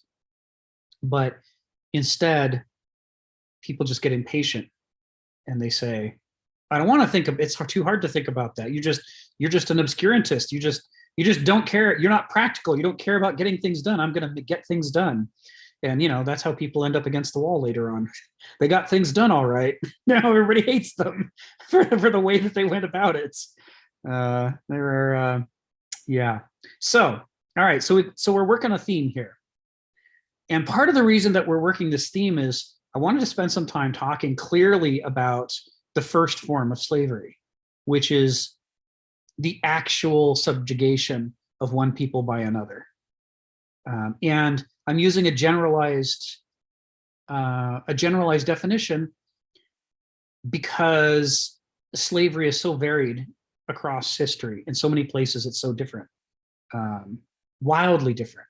And so many things that are not called slavery instead, as Ginny alluded to, start to look like slavery. You know, human trafficking, where people are brought illegally into a country and they have no connection to anybody outside their workplace and the people who hold their visas and will send them back at a moment's notice. This is a form of slavery. Illegal immigration, where entire industries in our country depend upon people to be present illegally so that if they're caught, they'll be, you know, horribly punished. Which means you can mistreat them because they can't complain, because who could they go to? If they go to the authorities will blame them for being illegal. You know, this kind of dynamic is another form of slavery. It's slavery when it's your money or your life, when the medical system is run for profit, not at a mild level, but at such an exorbitant level that, you know, the markup on drugs to keep people alive is just, you know, hundreds of times above the cost of the drug, just because we know if you don't pay it, you die. So, you know, screw you. That kind of thing is a form of medical slavery, where you're only allowed to live as long as I permit you to have access to the substance or treatment that prevents you from dying. And in return, I own your life, or somebody owns your life. I may not even care who you're working for, but you got to work for somebody. This is a kind of interestingly abstracted, depersonalized slavery in which the slave has all the responsibilities and the owner has none. It's like, I hold your debt, says the bank, but I'm not responsible for making sure you have shelter or food, and I don't even care if you do. Feel free to die. I'll leave that entirely up to you, whether you are motivated enough by the threat to your life to act upon it. And we have various other forms of indirect slavery. So I'm using a generalized definition, but set all that aside for the moment. Some kind of system of domination that is not welcome. And that's one form of slavery. But there is another form of slavery, and it was discovered by accident. The Greeks didn't appreciate what they were doing until much later, until very late in their development. This process of discovering true slavery, or what we might call innate slavery, is a separate question from this imposed coercive slavery. And it starts with rationalization. Going back to Gilbert Murray, what lies do people have to tell themselves to make their peace with the terrible things that they do? Well, generally speaking, and I'm gonna go back to something I've quoted before. Let me see if I can just drop this into the chat. I think it'll fit. Oh yeah, here it is. Let me throw in a return or two here. Nope, it all went in raw. This is from Kenneth Smith's Book of Parables, Webs, his second book. He's talking about the Sphinx. I've quoted this before. It's called Cataracts. It says, over millennia, the eyes of the great Sphinx get eaten away more and more, lids and orbs reduced to caverns, to the infinite aperture of vacant sockets. Yet this should be she, yet she sees more clearly as pieces of the world drop away from her. Blind Tiresias could have told her it would be thus, for human seeing and divine seeing are at war. But before I go on, human seeing and divine seeing and war, we're talking Heraclitus, right? This is who is the philosopher who talks about everything being generated by conflict? Who is the philosopher who generates the human and the divine? We're talking Heraclitus. And the way you know is there's a famous Heraclitus, well, not so famous, should be famous Heraclitus quote that says, human understanding, let's see, human character has no real understanding. Only the divine character has it. It's one of Heraclitus's most trenchant fragments about epistemology, about the ways that people have endless temptations to lie to themselves about the truth. And that therefore, it's important for us to be able to conceive of the divine, the sacred, as being a realm in which that's not true. We can imagine what it would be like. We may not fully appreciate it. We may not be able to arrive at it, but we can postulate a kind of layer of existence in which there could be divine beings who don't have this flaw, who are not tempted at all times toward falsehood, but instead can look directly at reality, see it as it is, and live whatever kind of weird, unearthly, divine, fulfilling life it's possible to live when you're not lying to yourself. So this is this human seeing and divine seeing being at war. This is what he's talking about here. And I continue. Once a pharaoh commissioned her and had her face image his own. He's only a name now in an alien language, the replica of his visage effaced. More memorably absurd than Xerxes or Canute having the waters lashed was this attempt to appropriate mystery and fate, the otherness in nature. No doubt he was fated to do it. What we see here, this issue, fated to appropriate the otherness in nature, that is, fated to appropriate the authority of nature, to claim to speak for nature, to claim that one's artificial choices and what one has imposed upon other people in the world is not merely the working of one's own ego. No, this is the working of nature itself. You can't rebel against me because I'm not doing this to you. It is nature that is making you a slave, not me. The fact that I'm benefiting from all your labor, that's a coincidence, and that's really nothing to talk about there. It's you that wants to be a slave. You must have a slavish character. If you didn't have a slavish character, you would have killed yourself rather than let me enslave you. Ergo, you must deserve to be a slave, and I must deserve to rule you and be your master. You see this? This is how a slaver makes peace with the evil that he does. He tells himself he's not really doing it. He's just the helpless hands of nature working upon, the world. I didn't make you you were already a slave. You were just waiting for someone to come along. And, really, I'm a better master than other masters would have been. So, instead of saying how unlucky you are that I'm ruling you, you should say how lucky you are that I'm ruling you. After all, look at that guy down the road who treats slaves so much worse. I'm really the best thing to ever happen to you, because otherwise it would be him. Rationalization, warping of the relationships in the world, divorcing oneself of responsibility for one's actions, and wearing the crown of nature to say that one's own ego is merely a reflection of the way things actually are. Yeah, right. Human seeing a divine seeing. Yeah, see, this is a critical issue. Sometime we could do it.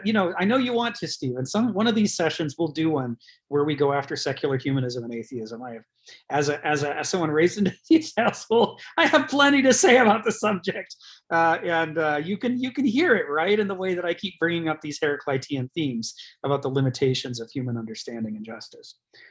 But the point here that I'm trying to get at is that all of these systems that are based on oppression and domination always develop an ideology that rationalizes what they're doing by claiming that they're not doing it.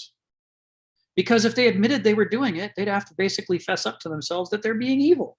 Nobody, the crying of the children, the blood of the fallen, nobody wants to say, this is my accomplishment in the world. I made little children cry. I murdered old people. Hooray!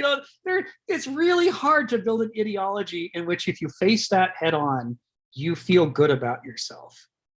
And as Gilbert Murray alludes to, however strong you may be when you're giving a political speech or punching someone in the face, it's later when you're drunk and depressed, or when you're asleep, or when you can't sleep, that other side of you gnaws at you, and you see the image over and over of what you've done, right? Like in the Vietnam War, the famous photographs of people on fire from napalm that horrified Americans who wanted to tell themselves that we are the good and the right and the true and the just, and we care more about human rights than anybody. And while you're thinking those thoughts and looking at a picture of a human being on fire, it's really hard to reconcile them. Or a child, there's a famous photo of a Vietnamese child with no clothes running down the road with their arms in the air screaming. And how do you tell yourself, I'm the good guy, I'm truth and justice, while there's this child running because of what you did? The only way you can do it, and this is implied by what Gilbert Murray says in 5 Stages of Greek Religion, the only way that you can win and hold it together is to lie to yourself. And you thus need to lie to everybody else and get them to buy into your lie, because if they won't, you're going to have to look it in the face, and you can't. So you recast everything into abstractions and stories, into slogans and thought-terminating cliches. And core to this is the idea that I didn't enslave you. You were already a slave, and that made you vulnerable, and you needed somebody to protect you from exploitation. And I'm a good man because I came along to protect you from exploitation. You were going to make terrible life choices, but here I am to save you. I'm really a savior when you think about it. These are the things that a slaver tells themselves. Now, there's a variety of things. There's a variety of rationalizations that can work here. You can find slavers who said, oh yeah, our slaves aren't human beings at all. They're just beasts of burden, and I get rid of them the way I would get rid of any resource. But the problem with that is, even in the treatment of animals, there's already this direction between people who can treat animals like objects and people who know that they're not and refuse to. This is how you get the development of organizations like, the Association for the Prevention of Cruelty to Animals and things like that. It's people realizing that, yes, even an animal is not an object and has feelings. And if they're, a person of some kind who we should not mistreat, certainly that would apply to slaves as well. But these arguments were actually used in Europe during the discussions and debates about ending slavery. They're like, how can we say that it's okay to treat other human beings worse than the way that we treat animals, right? The source of this is from Kenneth Smith's book, Webs. And if you're interested in a copy, David Royal can get one for you. It's the very first parable. There's 200 parables in Webs. And this is his first one. And this parable is a sequel to 2 parables that are in the previous book, Otherwise, where he talks about the Sphinx.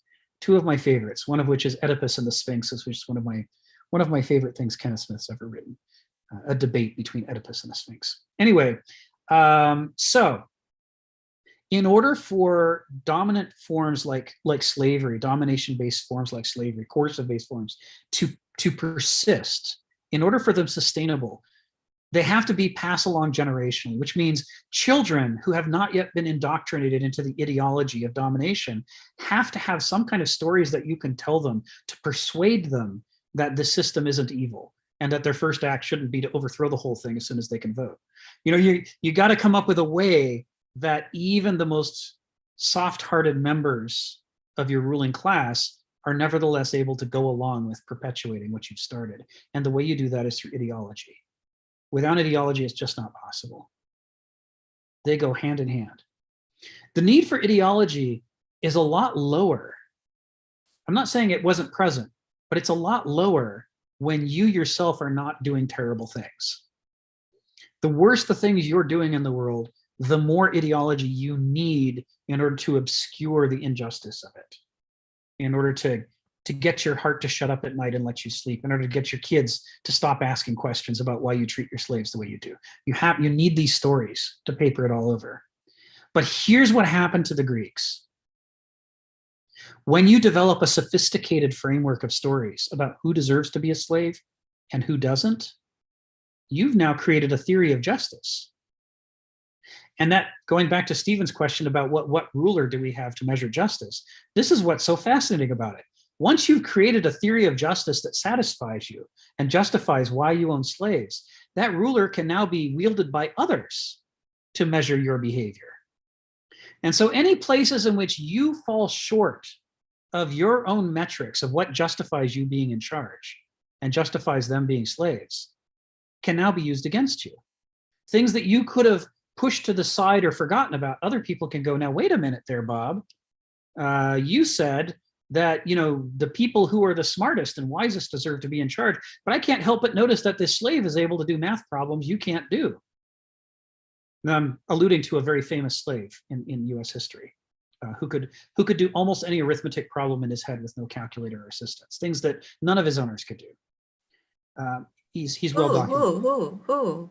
I was going to look it up for this class. I read it yesterday, but I didn't get it ready in time, so I can't help you. You have to Google it. You'll find it. It's very well documented. It was in the newspapers. It was written up in books. This guy's famous. And so the thing is, once the metric is there, and you say, well, these are the characteristics that justify somebody being a slave owner, and these are the characteristics that justify somebody being a slave, somebody can now use that as a ruler and see whether your behavior is consistent with your metric. And what we find in all these cases is it's just not true, right? I mean, when Portugal and Spain and England and all these other countries raided Africa for slaves, they weren't selectively picking the stupidest, most passive people in Africa. They were picking whoever they could get their hands on. So along with, sure, there's always going to be a certain bounty of stupid, ignorant, passive people, they're also picking up kings and generals and doctors and engineers and military experts. I mean, other people who are, according to their own ideology, justified to rule, but they're treating them as slaves. And in doing so, they're violating their own standard that they created in order to make peace with their own actions. You see what I'm talking about here, there's a split. The simple act of coercion splits into three, which is slavery becomes, on the one hand, the actual coercive dominating relations. On the second hand, it becomes the metric that you created as an ideology to rationalize your behavior. And then third, it becomes a description of human character independent of the rationalization function, which can now be used to critique your slavery and evaluate whether it's just or not. Thomas Fuller. Thank you, Ginny. Yes, Thomas Fuller, that was the name. This is what happens among the Greeks. They developed their theories of slavery out of their rationalizations until finally you get Aristotle saying, and furthermore, if we find that somebody is a slave master, but he has the characteristics of a slave, he should be removed at once from his position of power and made a slave to someone who can take care of him and keep him from harming himself and others with his slavish characteristics.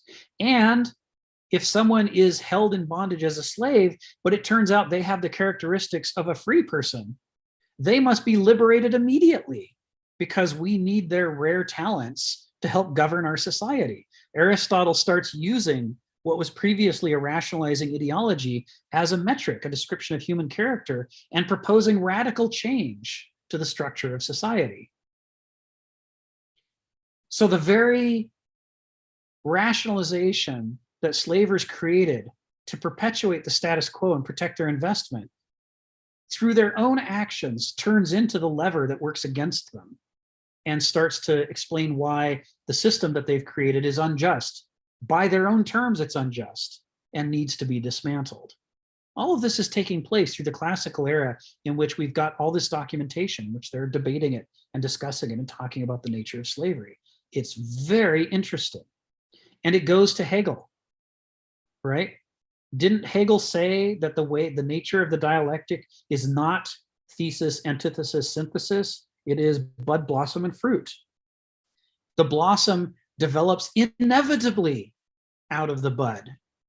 The rationalization of slavery has to develop out of slavery, or else slavery is not sustainable.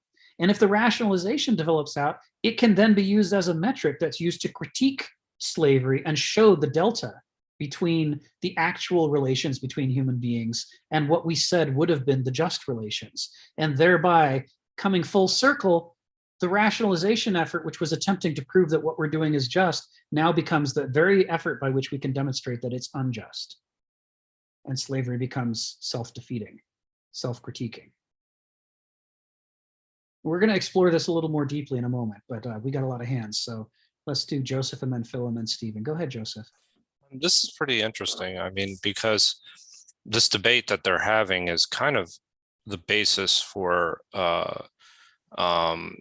future genocides, and in a way, because you're basically, you're going through, you're conditioning the population to dehumanize a certain group, whatever it may be, so that then they can justify their actions. And so this whole idea of justice and duty and what duty actually means within that framework completely changes.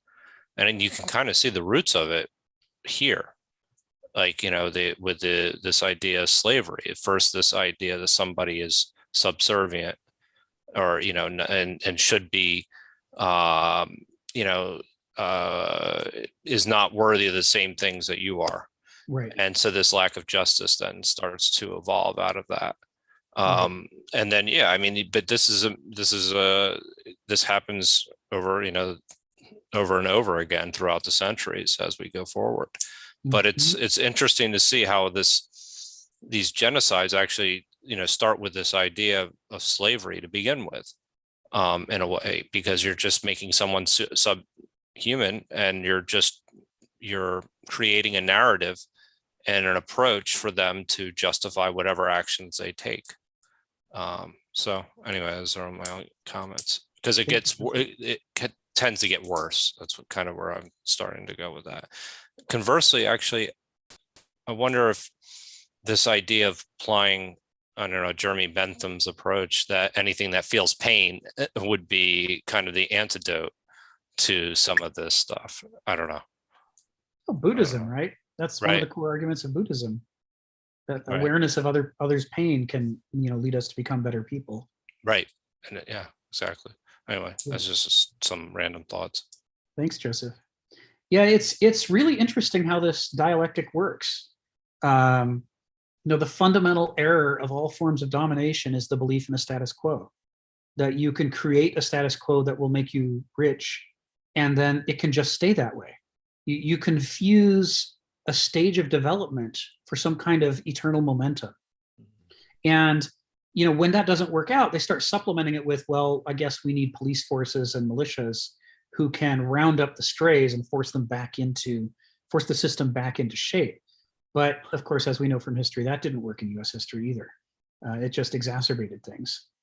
And in fact, what it does is, going back to this issue of symathesy and how the oppressed person needs more symathesy than the oppressor, because the oppressor is deliberately ignoring the parts of reality that they're violating, whereas the oppressed person has to pay very close attention to their oppressor to avoid angering them, to avoid bringing on, the damage that would be put in place. And so as a result, the oppressed person becomes smarter in certain ways. You see this not just with intelligence, but with virtue. Frederick Douglass's writings on ethics, and he started out as a slave. The things that he wrote about were at a far higher level of morality and ethics as far as their sophistication and their insight than most of what most Americans were writing at that point, slaves, slavers, and free people alike. He was astonishing. And the fact that he could ever have been a slave means that by the slavers' own metric that they raised to justify what they were doing, it proved that what they were doing was unjust. The same is true in the virtue of courage. If we look at Harriet Tubman, the dangers that she voluntarily put herself back into over and over and over and over to free slaves were such that, there couldn't have been a single slave owner anywhere in the United States that would have been willing to put themselves in that kind of danger once, let alone dozens of times. The degree of courage is just astonishing when we consider what she was putting at stake each time that she did that to free other people. And ergo, regardless of any other criteria, by the Greek conception of slavery, the virtue of courage that she held should have been an example to future generations. That's the highest, that's the arete to which society is trying to reach. And therefore, she had to be a free person. She was, needed to be free by the Greek model, by their metric of slavery. And likewise, the metric that was taken by the U.S. industrialized slaveholders. But the problem was that the industrialized slaveholders, even though they told themselves that they were continuing the European tradition of modeling it on ancient slavery, the Roman slavery and the Greek slavery, the truth is that they had watered that down with their new race-based slavery. And so they told themselves, on the one hand, that the justification was that all of these people were less virtuous than they were, and that's why they had to be slaves. But on the other hand, they weren't running around enslaving everybody who was less virtuous. They were just enslaving all the Black people. And they therefore had to try to say all Black people are inherently less virtuous than all white people. And this is where the real insanity, incoherency of the ideology comes into play, because that was demonstrably not true. So if they saw an example like Frederick Douglass or Harriet Tubman, even though the justification for their entire system was that they needed to hold Black people as slaves because Black people were inferior, here are these people who are obviously superior to themselves, but they had to teach themselves not to notice it.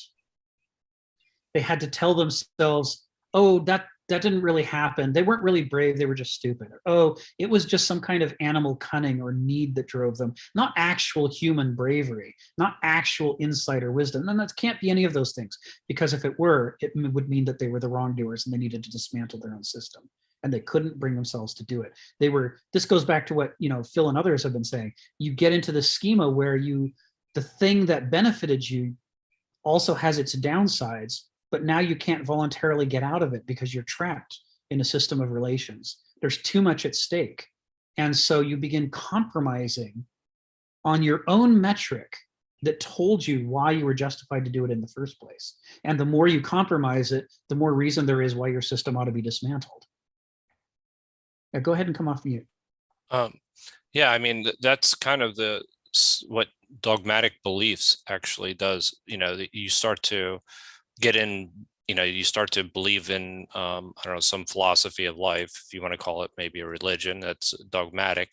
And then all of a sudden you're buying into it, but then you find out it doesn't have all the solutions. There's no absolutes. And then all of a sudden you start to just rationalize in that framework, whatever it is that you can make a decision on. And so this is where it's like, well, I know this is wrong, but it does more good than it does bad.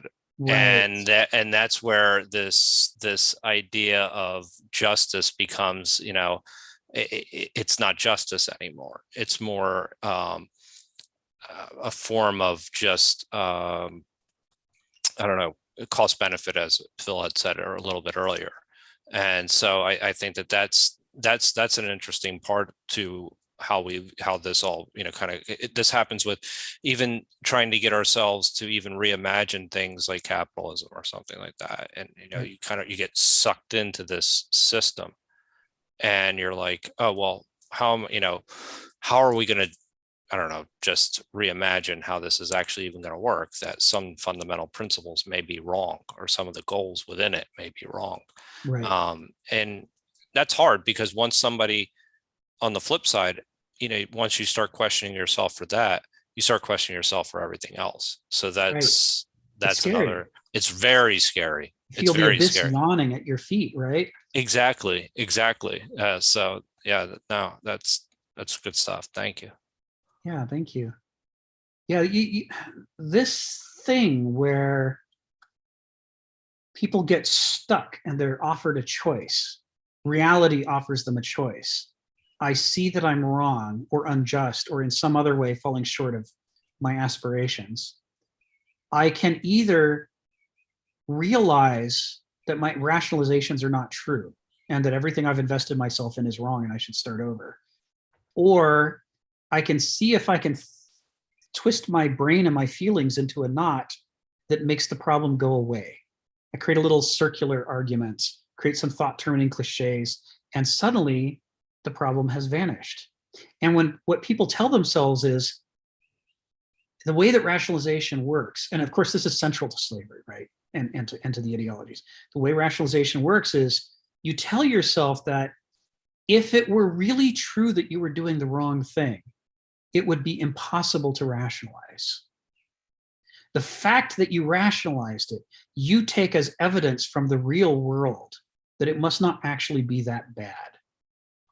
And the only way that that's possible is that people are raised with a deep misunderstanding of human powers of rationalization. We can rationalize anything, no matter how evil it is. I mean, the very worst things that people have ever done in history, many of them had no problem rationalizing it.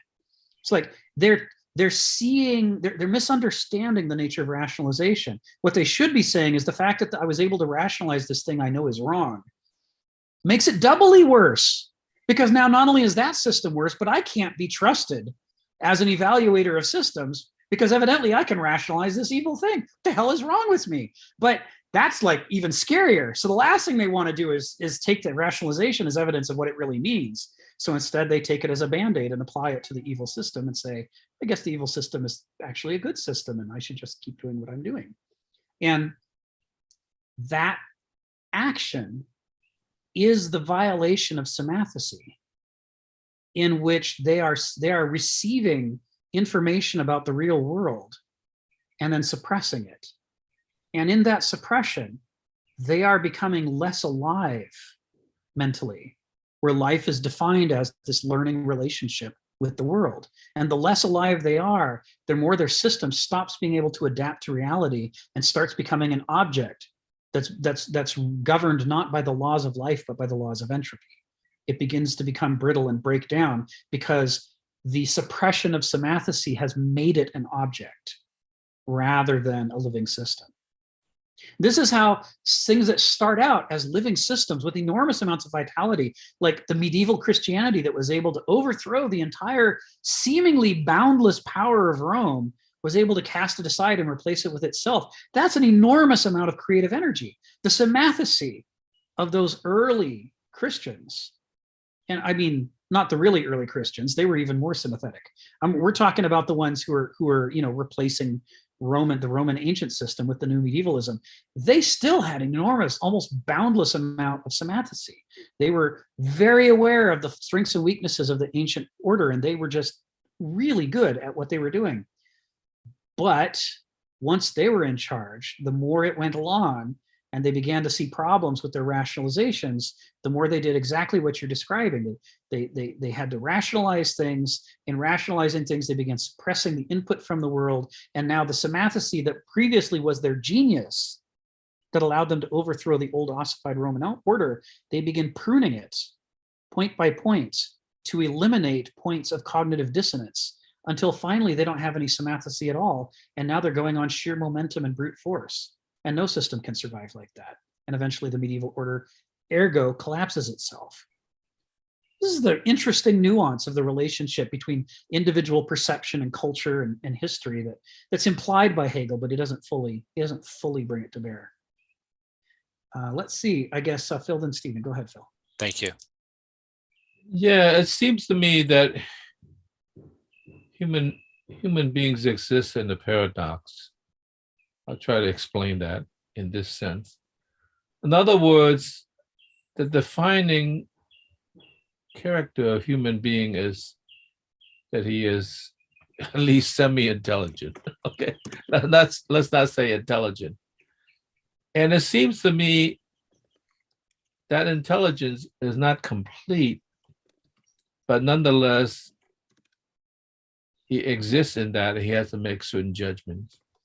Yes. And judgments always depend on a context, a circle of meaning that gives meaning to the whole. And unfortunately, when you live in a fairly complex society, or even a simple society, then there's a tendency for intelligence to develop a reason to standardize intelligence in a way so you could operate in almost a mechanical rote way to operate society. First of all, because not everybody is intelligent. And so you have to have a system to say, this is what you do, this is what you do, okay? As a result, you necessarily lead yourself into a trap unless you also always refer back to the original moment about the context in which that intelligence derives itself. Yes. And I think, as an example, let's say that an elderly woman, the husband who she loved very much, died in a brutal accident. And you know it's not true, but you will say this, you might say this, maybe I shouldn't say you will say this, God is good, right? Does that count as a lie? Or are you saying it in the context to give comfort to something that cannot be explained otherwise, in order to, in a sense, just give comfort to that person who's in a deep suffering? Or do you just say, suck it up, baby? I mean, like, you see what I'm saying? And so therefore, you are knowingly committing a lie in a different context, but in this context, it might not be a lie, because the intention of this context is to give comfort, and that's all there is. And there's no deep underlying truth that assure you God is good, and there's a good reason why this happened. Eventually you will understand. I mean, I don't think that's the case. And so once you understand the context is much more complex and much more diverse, now do you have a society in which, like, you just have a bunch of really smart people running around giving comfort to people? Or do you standardize it in some way, you know? I guess you standardize it in a church where the preacher will give this grand, you might say a noble lie in a certain sense. And then it just snowballs in a sort of funny way that falls out of bounds. So I think that's a problem, is that human beings, on the one hand, have to live in this sort of universal kind of divine law. But on the other hand, it's always dealing with a contextual situation of existing in the world. And so you're always living in this crack between, and you're trying to navigate, you know, this difference, the ontological difference between what is divine and what exists in the human existential dimension. So Yeah. I think, I think that you cannot simply go around and say, "Oh no, you're lying." No, that you're lying, because if you don't understand the context, you might say that, but that's just not true. He had no intention of lying. He was just trying to say, no, well, Shoku and the head or whatever, and say, God is good, and that will be the end of that. Hopefully, to give some comfort, and I would not count that as a lie. I would just count that as giving comfort, and with words that may not have the same meaning in a different context. So I think we have to always negotiate that in-between place that we exist in. That's right. That's right. I mean, our epistemology can be far more effective if we break down the modernist insistence on the law of the excluded middle. Mm-hmm. And we see that from a mortal perspective, nothing is ever absolutely true, because we don't see absolutely everything. So we don't know which part of the context matters and which doesn't. We don't know what to pare away and what to focus on.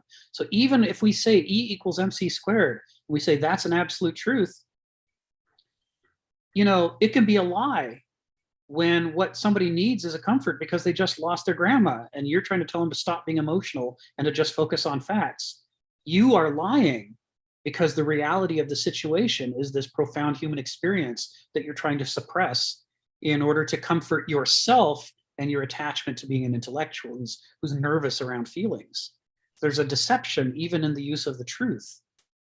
So the point is, that the more we can strike off the shackles of the law of the excluded middle and start to understand the full rich nuances of the many dimensional boundaries between truth and falsehood, the easier a time we're going to have understanding the struggles of the human condition to understand things. Where is truth to be found? Where is falseness, and all the things in between? Now, I think about there's a certain segment of people who leave Christianity specifically over funerals. And it's because you go to a funeral and you're grieving for the person that you love and you want to celebrate their life.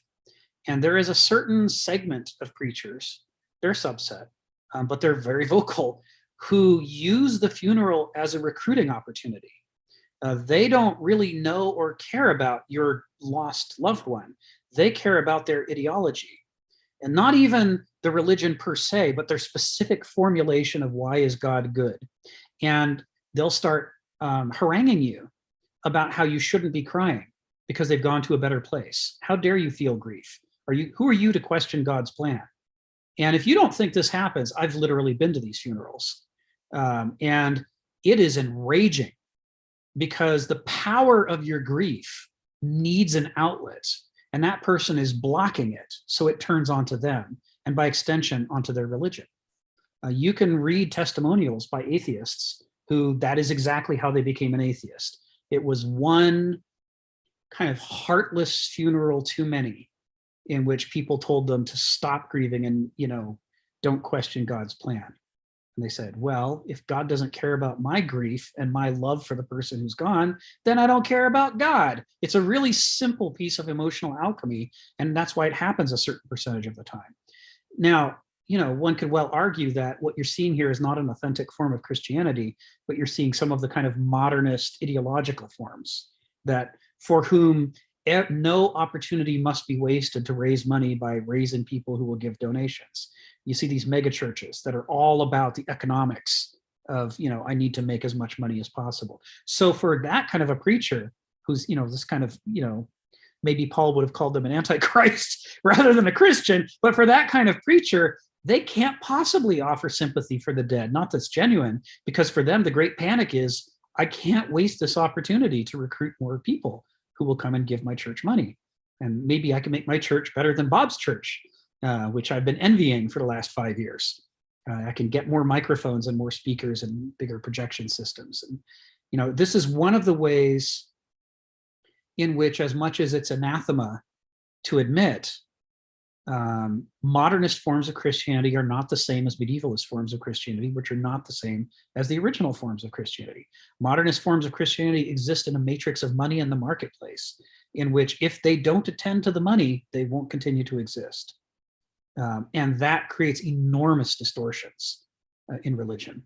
The forms of modern Christianity that don't fall prey to that understand that danger perfectly well, and they work hard not to fall prey to it. They see it all around them. They see the churches that are doing it, and they make it a point, like Sisyphus pushing the boulder, to say the easy thing to do would be to focus on the money, but I don't think that's really Christian, and so I'm not going to do that, even though that means I'm going to suffer, because we can't fix our air conditioner because we don't have any money, or the leak in the roof. The schism has, it has consequences within the matrix of money. But the point of talking about this is, again, to talk about the ways that the human capacity to rationalize insinuate themselves into every choice we make. And so you can, either notice that and become skeptical of it and fight against it, or you can go with the flow, and next thing you know, your Christian church is one of these mega churches that does literally everything Jesus told you not to and none of the things Jesus told you to do. And yet you don't see it and think that you're a good Christian. Because after all, the power of the human mind to rationalize is the only infinite thing we have. We can rationalize anything. And so up can become down and good can become evil. It's really quite astonishing. Before I call on Stephen, though, I just want to underscore, this is only one of the possible ways that people can respond to that choice that life gives us between reality and our rationalization. There are plenty of examples of people who came to that choice and said, I see the rationalization, but I refuse it. I'm gonna do the hard thing because I think the hard thing is right and the easy thing is wrong. I was raised originally in an atheist household, but even in that atheist household, everybody had to admit Martin Luther King Jr. did what he did because of his Christianity. It was the way his religion expressed itself in him that made him make those sacrifices and do those good things. And ergo, unlike some atheist households, we were taught back then when I was a kid that you can't conclude that all atheists are good and all religious people are bad. And you can't get complacent about atheism because it's just as easy to be an immoral atheist as to be a moral atheist. You can't demonize religion like some atheists do, because all around us are people who are working for goodness and justice, who are doing it from religious motives. And to pretend that that's not happening is to lie to yourself about reality and society and human nature. That the true relationship between atheism and religion and morality and how that intersects with them is far more complicated than any of these simple slogans that the warring factions like to say about each other. Anyway, that was a childhood lesson. Things now are quite different. Stephen, go ahead. We've left out, if you're going to approach this question, one of the important ones for modern times was Somerset versus Stuart. Yes. Which sent shockwaves through the colonies. Well, it was a bit of a transition, but with the inception of Christianity, we have to go back to Pelagius versus Augustine. Now, yes. we have two people that were setting Christianity. Christianity was setting itself. It had arisen from an oppressed religion to being the master's religion. Yes. You know, we have the example of the usefulness when Ambrose censures Theodosius. That, you know, the guy that had all the power could be censured under the Christian system. Right. Now, Pelagius's point was he claimed that people had a degree of freedom. They could rise above themselves to do what was right, to do what was moral. Pelagius felt that this idea that people would excuse themselves for their sins because they'd say, man is a sinner, therefore I will sin, and I'll go to church and say a few Hey Marys, and we're cool, man. I'm cool with God. Right. And Pelagius was very much shocked by this entire attitude. He thought it was wrong, but you had a big problem there. You know, what was the Christian attitude towards slavery? And you had an empire that was dependent on that sort of servitude. So I wonder if Augustine came to the rescue of the empire with predestination. The argument virtually became, if you were born into a certain condition, you were born into a certain class, that's where you belonged. Now, Pelagius was claiming you could rise above your class. Augustine is saying, no, that's your place in the world. That's God's order. God's created you a slave. Therefore, you can be a good slave and you'll go to heaven. Don't worry, the bad master, he's going to the other place after it's all over. So, yeah, this conflict between Pelagius and Augustine went on for quite a while, the philosophies. And I wouldn't overlook them. We've got the inception of the whole question of servitude and slavery there, very early in the piece. Thank you. Thanks for bringing that up. Yeah, that's so important because, you know, we talked about the idea that the early medievals, the ones who brought about the transformation, had a higher degree of samathacy than the old empire they were replacing, and they had to, because they were the underdogs fighting against. Can we have that word, samathacy? Yeah. That's the Nora Bateson term I've shared a link to several times. Oh, okay, cool. I can you can Google a Nora. I'll put it in here. I might need the spelling. Okay, right, cool. Thank you. So look up Nora Bateson, Google Nora Bateson and samathacy, and you'll find her. She's got an article up there where she goes into it in detail. But this is the idea that what characterizes living things is that they are in a learning relationship with the environment around them, and that they are not created, but they develop themselves through iteratively learning something, changing themselves, learning something, changing themselves. So this describes embryogenesis just as effectively as it describes a living organism who's an adult or a species, that there is this feedback loop going on. So the more the feedback loop is suppressed, the less alive something is. And so it's possible to be technically alive biologically, but to be so shut down mentally that you're mentally dead, because you've managed to come up with a way not to learn anything new. You just suppress everything that disagrees with what you already know. I'm sort of taking her term and applying it more widely, but I don't think she would disagree. We're Facebook friends. So what you're talking about Pelagius and Augustine is really important here, because the early medievals had a high degree of samathacy. They knew full well what the rationalizations were in the ancient world for slavery, that this idea that it is your nature, to be a slave or to be free. And you can sort of see how in this argument between Pelagius and Augustine, you're seeing the old arguments among the ancient philosophers being recapitulated in a new Christian form, because the old philosophers argued about, this question of the difference between the first form of slavery, which is who happens to be master and who happens to be slave, on the one hand, and the metric of human character that arose out of the rationalization, which is, do you deserve to be a master? And do they deserve to be a slave? That is, to put it in Aristotle's terminology, what is the intrinsic character of the person? The intrinsic character of the person is their nature and their lawfulness that tells you where they belong in society. And so you see how he took the cart and the horse and he inverted them to put the horse ahead of the cart and say that the system should be designed in honor of nature, to do justice to nature. And that's the only kind of system that could last. Because if you set yourself against nature, nature will win. The reason that unjustly dominated, mistreated people, retain their resentments and eventually rise up is because you are violating their nature, their character. It is not in their nature to be treated the way you're treating them. And if you do it, they will figure out that the problem is not themselves, it's you.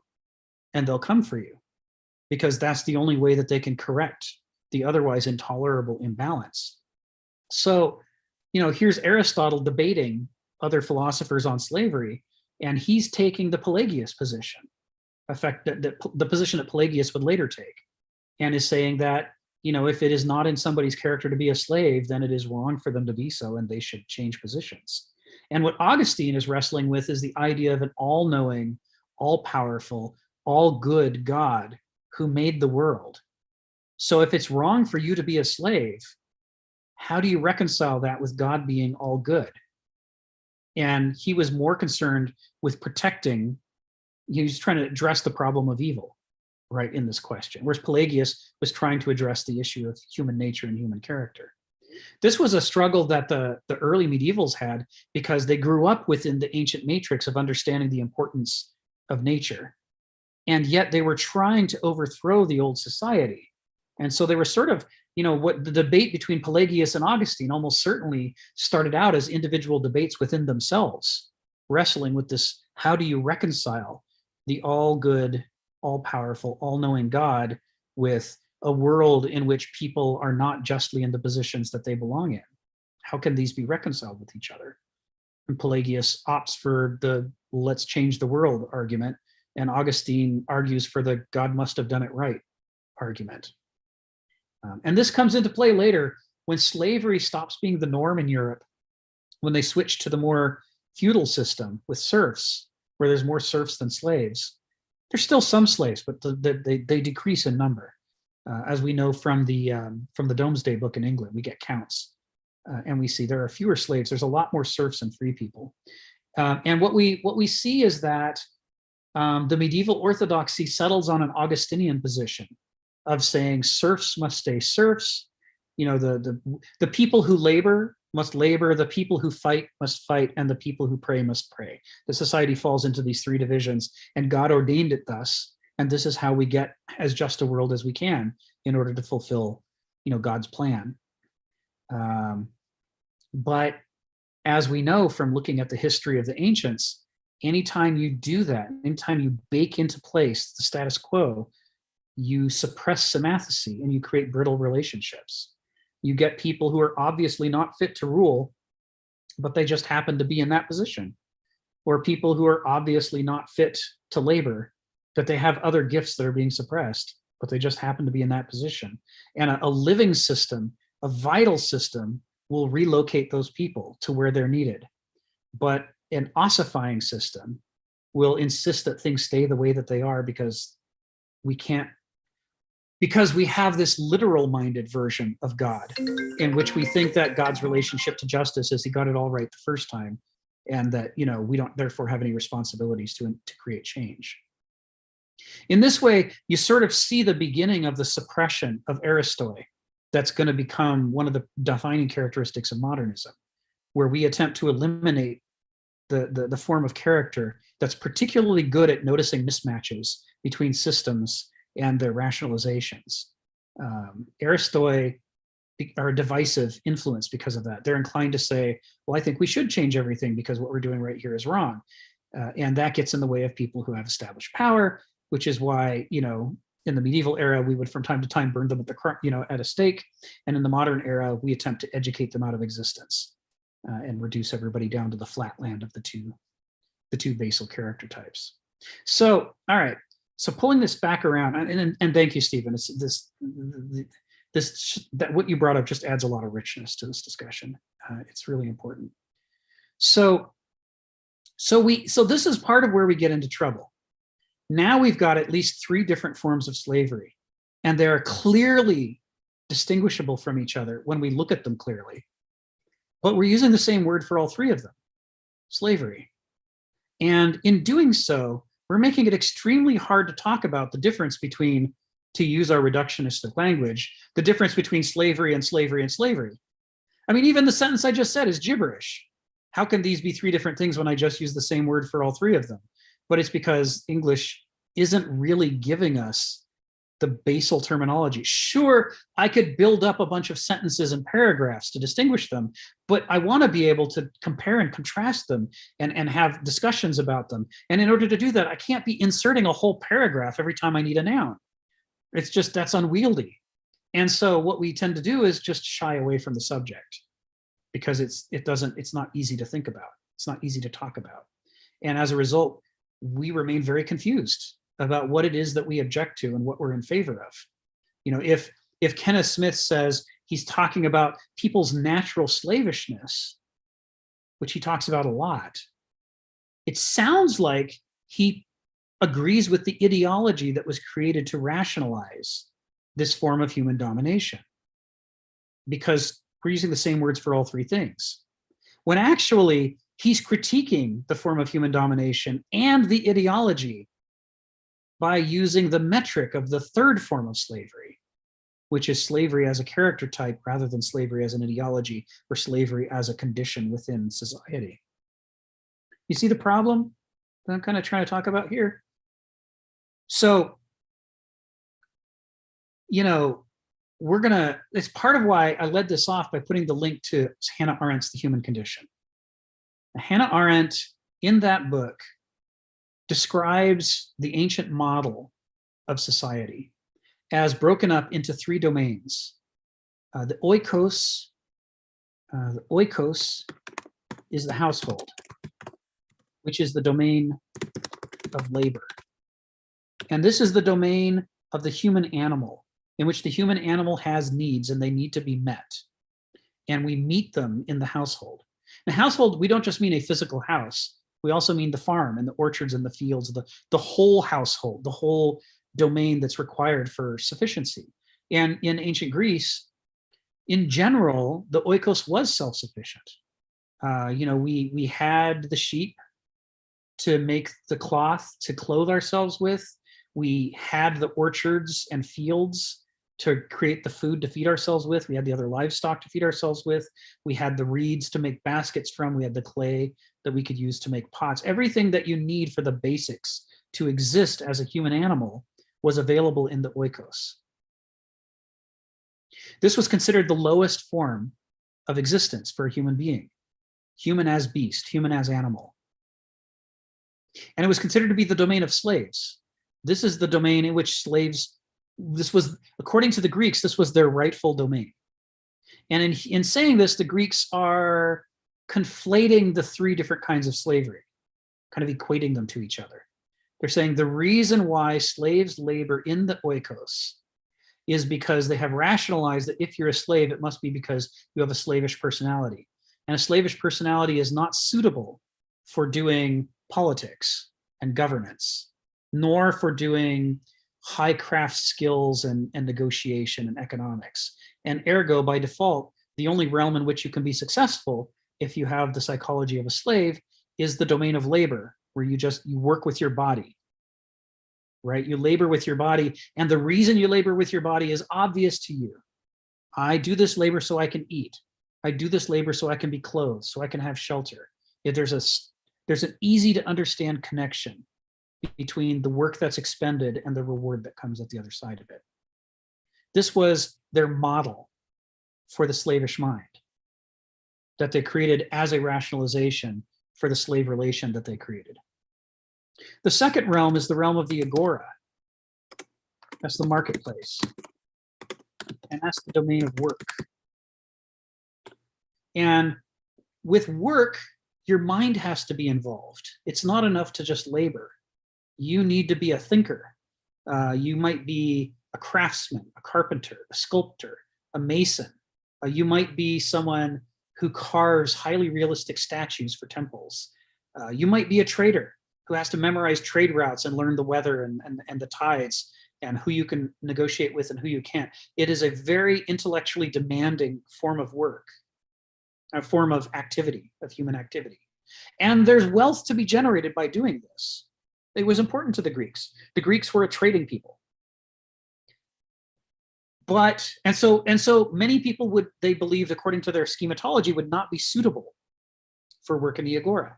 Anybody who can't set aside their appetites and learn a system of work wouldn't be fit to work in the agora. But the Greeks believed that still doesn't make you qualified to govern, because you can get lost in your schemas, your intellectual rationalizations, your disciplines and their rules and their orders and the steps that you follow. You can get lost in the mathematics of the money and who has more and who has less and how you can put your hands on more. And so they thought, just like you can't trust douloi in the oikos to govern or to work, you can only trust them to labor.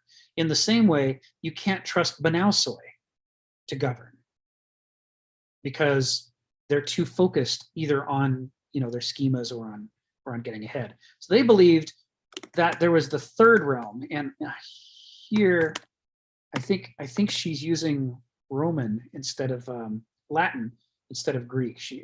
Hannah Arendt shifts the res publica, and the res publica is the realm of politics, the domain of activity, of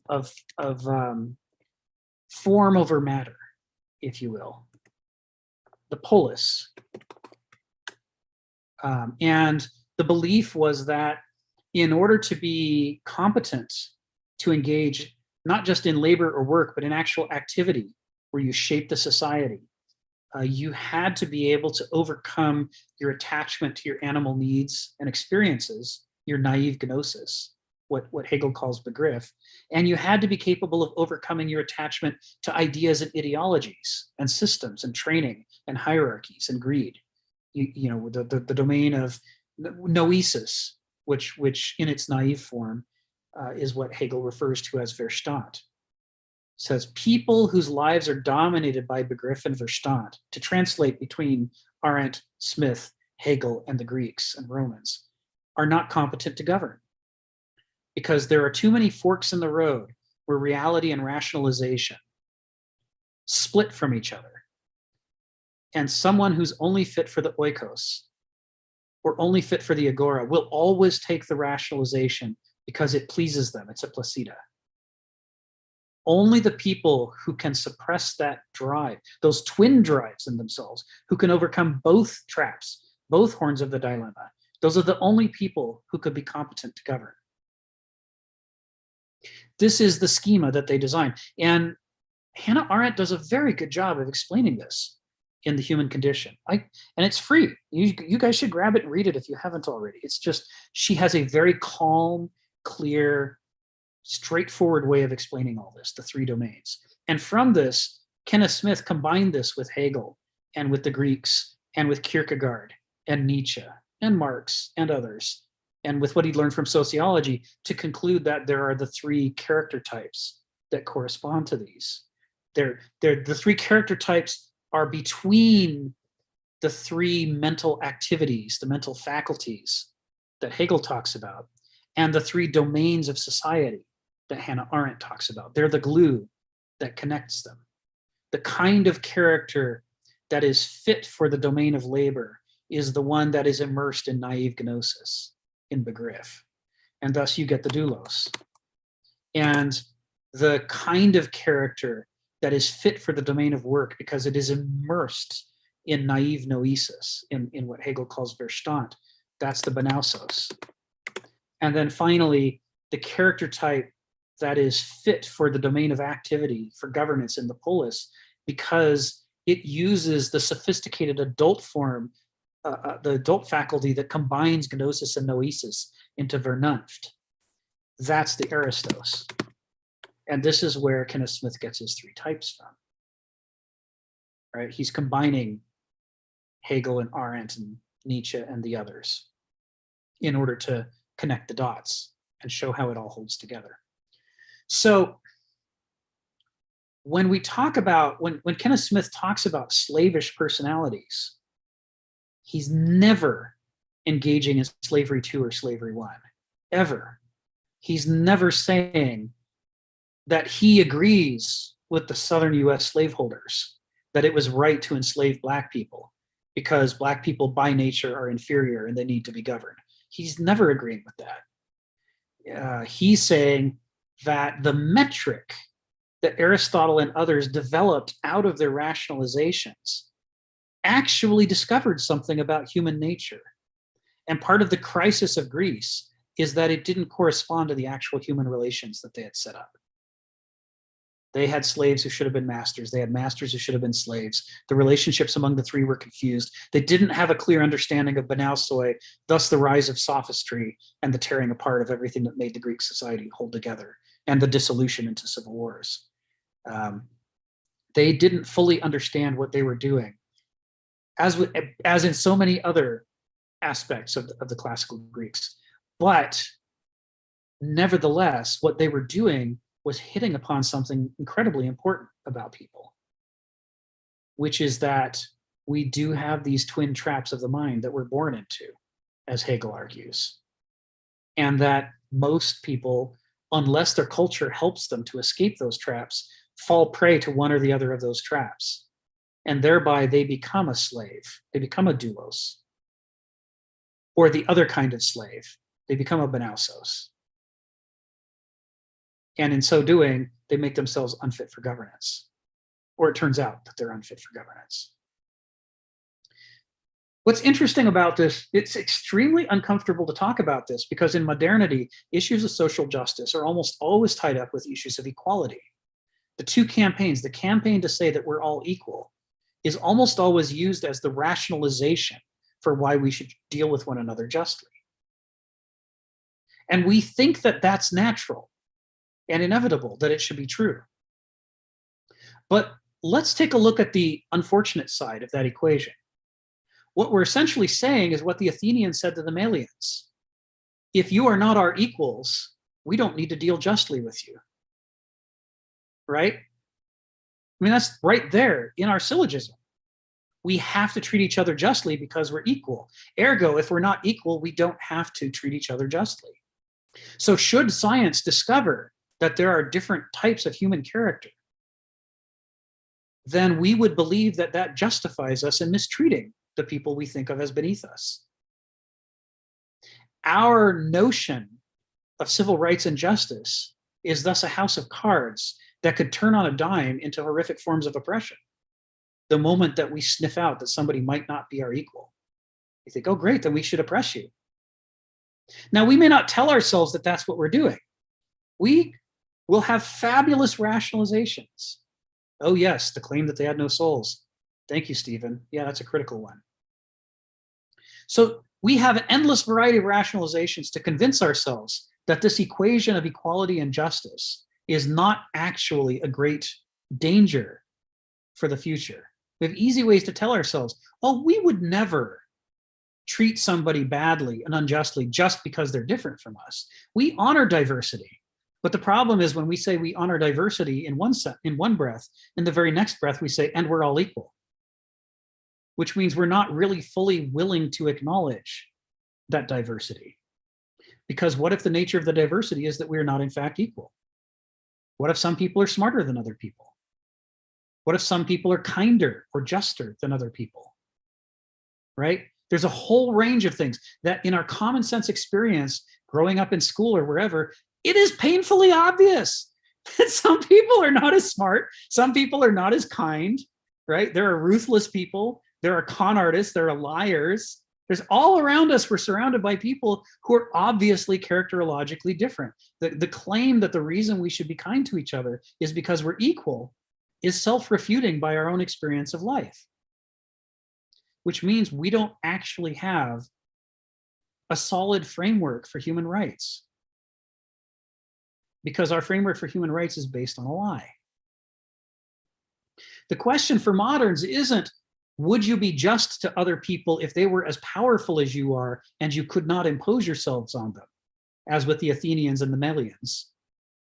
The question is, how would you behave if they weren't your equals and you could impose yourself on them? What would you do next? And right now, we've got no good answer for that. We just pretend it's not true. So there is a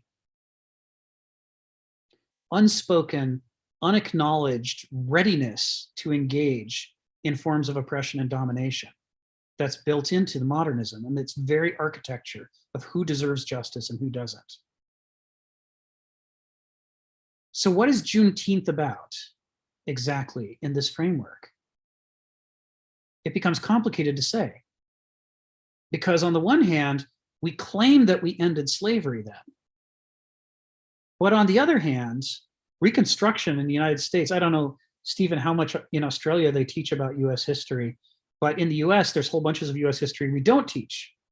And one of the things that we do not speak very clearly about is that Reconstruction, which followed the emancipation of the slaves, only lasted for about 12 years, 11 years, right? After the Emancipation Proclamation, after the end of the Civil War, there was ushered in a brief period of Reconstruction where the North sent military forces to the South and imposed the breakup of industrialized slavery. But the South was enraged and did everything in their power to stop it and overthrow it. And eventually they succeeded in the US presidential election of 1876 in coming up with a dead heat in which the Southern pro-slavery candidate and the Northern anti-slavery candidate were evenly matched. And what happened in that compromise is the North traded in Reconstruction in order to be allowed to win the US presidency. And so they became a paper tiger president. Reconstruction was rolled back and we ushered in a century of Jim Crow, in which all the slaveholders reimposed slavery on all of the slaves, made them all work for them, but did it through wages instead of through acknowledging that it was slavery. It became a system of poverty and impoverishment and slavery that continued until the Civil Rights Movement of 1965, 1966 is when finally the US went back to the South and broke up Jim Crow, by and large, with plenty of caveats. But we don't teach in US history that there was another almost century of continuing slavery under another name, because we don't want to admit that we were willing to trade away the freedom of millions of Americans in order to win a presidential election. It was one of the most callow, stupid moves in US history, one of the most pathetically unjust, and we just try not to talk about it clearly. Now, Black Americans know all this, right? I'm not telling Sharon anything she doesn't know, right? Black Americans all talk about this all the damn time, because while Northern and white Americans were all congratulating themselves from 1876 until 1966 on how everybody was free and equal, Black Americans knew full well that wasn't true. They knew that slavery was continuing under another name and in another structure. They worked very hard to try to avoid being on the receiving end of the worst of it. And there was murders happening all the damn time in the South, in addition to the continuation of de facto slavery. So what's interesting about the Juneteenth celebration is that it traces its roots not to the original Emancipation Proclamation, but to Texas, where Texas, generally on the side of the Confederacy, just ignored the Emancipation Proclamation until after the Civil War, when troops were sent to Texas as part of Reconstruction to forcibly break up the slave relations. And that's when Juneteenth dates to. It dates to a celebration of the difference between nominal freedom and actual freedom, between pretending that we've done the right thing and actually taking the actions that are required to do that right thing. And the great irony of it, which is so painful, is that they didn't know that just a few years later, we were going to turn around and end Reconstruction and put everything back the way it was, but even worse. I mean, the period, especially the next 20 to 30 years of Jim Crow in the United States, maybe next 40, were far more violent against Black people than the previous period of slavery had been. That's when the Ku Klux Klan was at its peak and was just terrorizing people.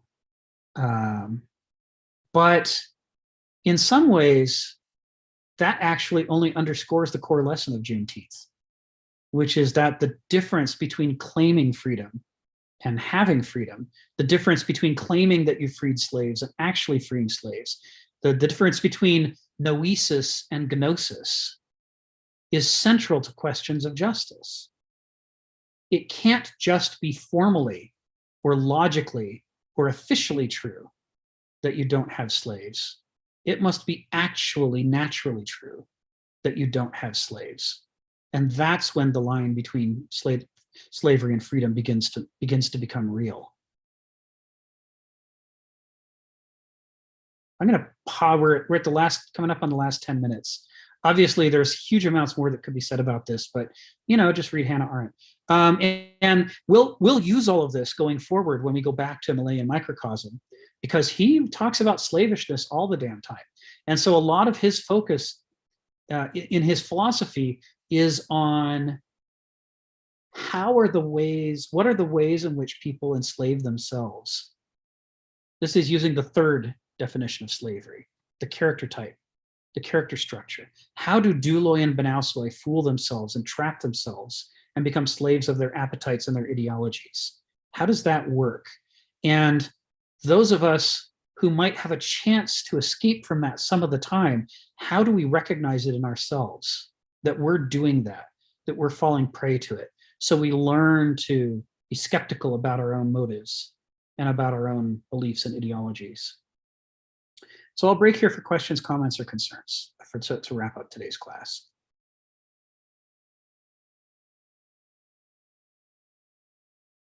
You're a thoughtful bunch. I know you've got questions, comments, and concerns. I'll just say that that's very well structured. Thank you, Rick. Oh, thank you, Donald. I want to make a comment about what Stephen said way back in the beginning of the meeting. Sure. I don't know why I can't stop thinking about his disbelief in that Crow experiment. I don't know, Stephen. I think you're a human snob. You don't want to give credits to other species in nature. When I read about trees communicating with each other underground and how they share different nutrients in the soil, why can't we give more credits to crows? That's what I say. Well, yeah, I need something more like proof than just thinking, oh, it's wishful thinking. It's not proof. Now, you show me, you get me a chimpanzee who'll run a bank, and I'll believe you. Well, also, have you seen, Rick, the experiment of the crows that they've done, the way they take a little piece of twig, put it into like a little, where the worms, let's see. Yeah, Stephen was talking about that a moment, earlier. Oh, yeah.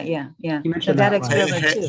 How do you know that there hasn't been trains for years? Then you make a nice little YouTube video. It's all true. So this is your problem. You want to believe. And it's painful when you have to deal with your desired beliefs. And you have to think, well, it might not be true. And you want to disbelieve, Stephen. Well, let me step in between you and Stephen could tell me if I'm about to represent him correctly or incorrectly. I think Stephen's not saying that crows can't do these things.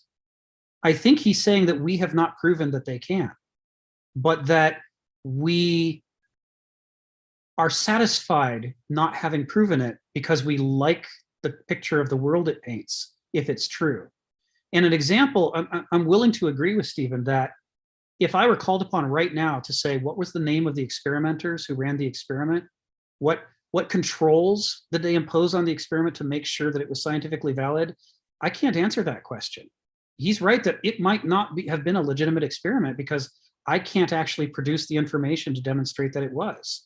And therefore, he's right to ask the question, how do we know that this is true and not just something that pleases us? I mean, wait a minute. Okay. Yeah. What Stephen would say is, if he could, tell me if I'm wrong, Stephen, if he could see the experiment done with all the proper scientific controls and it demonstrated beyond a shadow of a doubt the thing that we're saying is demonstrated by this experiment. Or otherwise, I'm convinced. hearing what was called old wives' tales. Well, okay, Stephen, then have you not taken any vaccinations, vaccine shots? Have you not taken any? What are you talking about? Have you had your COVID vaccine? Sorry, what's your argument here? I'm just asking you this question. Just have you asking. had the COVID vaccine? Why are you asking? Because again, the scientists have said these vaccines are at work and they are reliable and they protect you from COVID. So we're not going there. Huh? What? We're not going there. He says we're not going to talk about that today.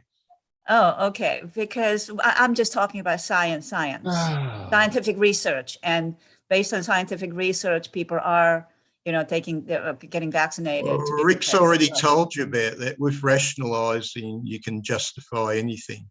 The Nazis did, the Japanese did. They all justified a lot of stuff. You're being sentimental.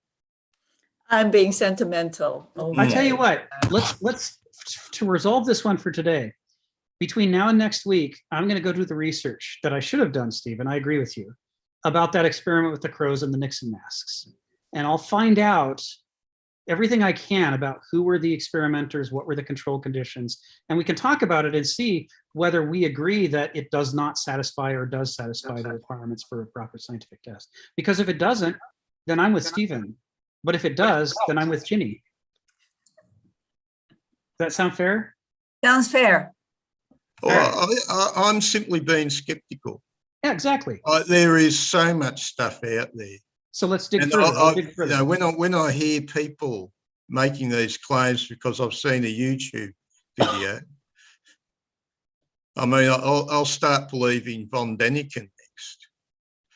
I mean, I have to admit, that's where I'm going to put it for now. I have to admit that I do have tendency to I believe in scientists and what they do and how they have helped our civilization over the years. I mean, without scientists having done all the research and have continued to develop and I mean, where would we be? We would still be living in 17th, 18th century, with all kinds of disease. And I mean, so I have tendency to have such respect for scientists, especially when it comes to medical science.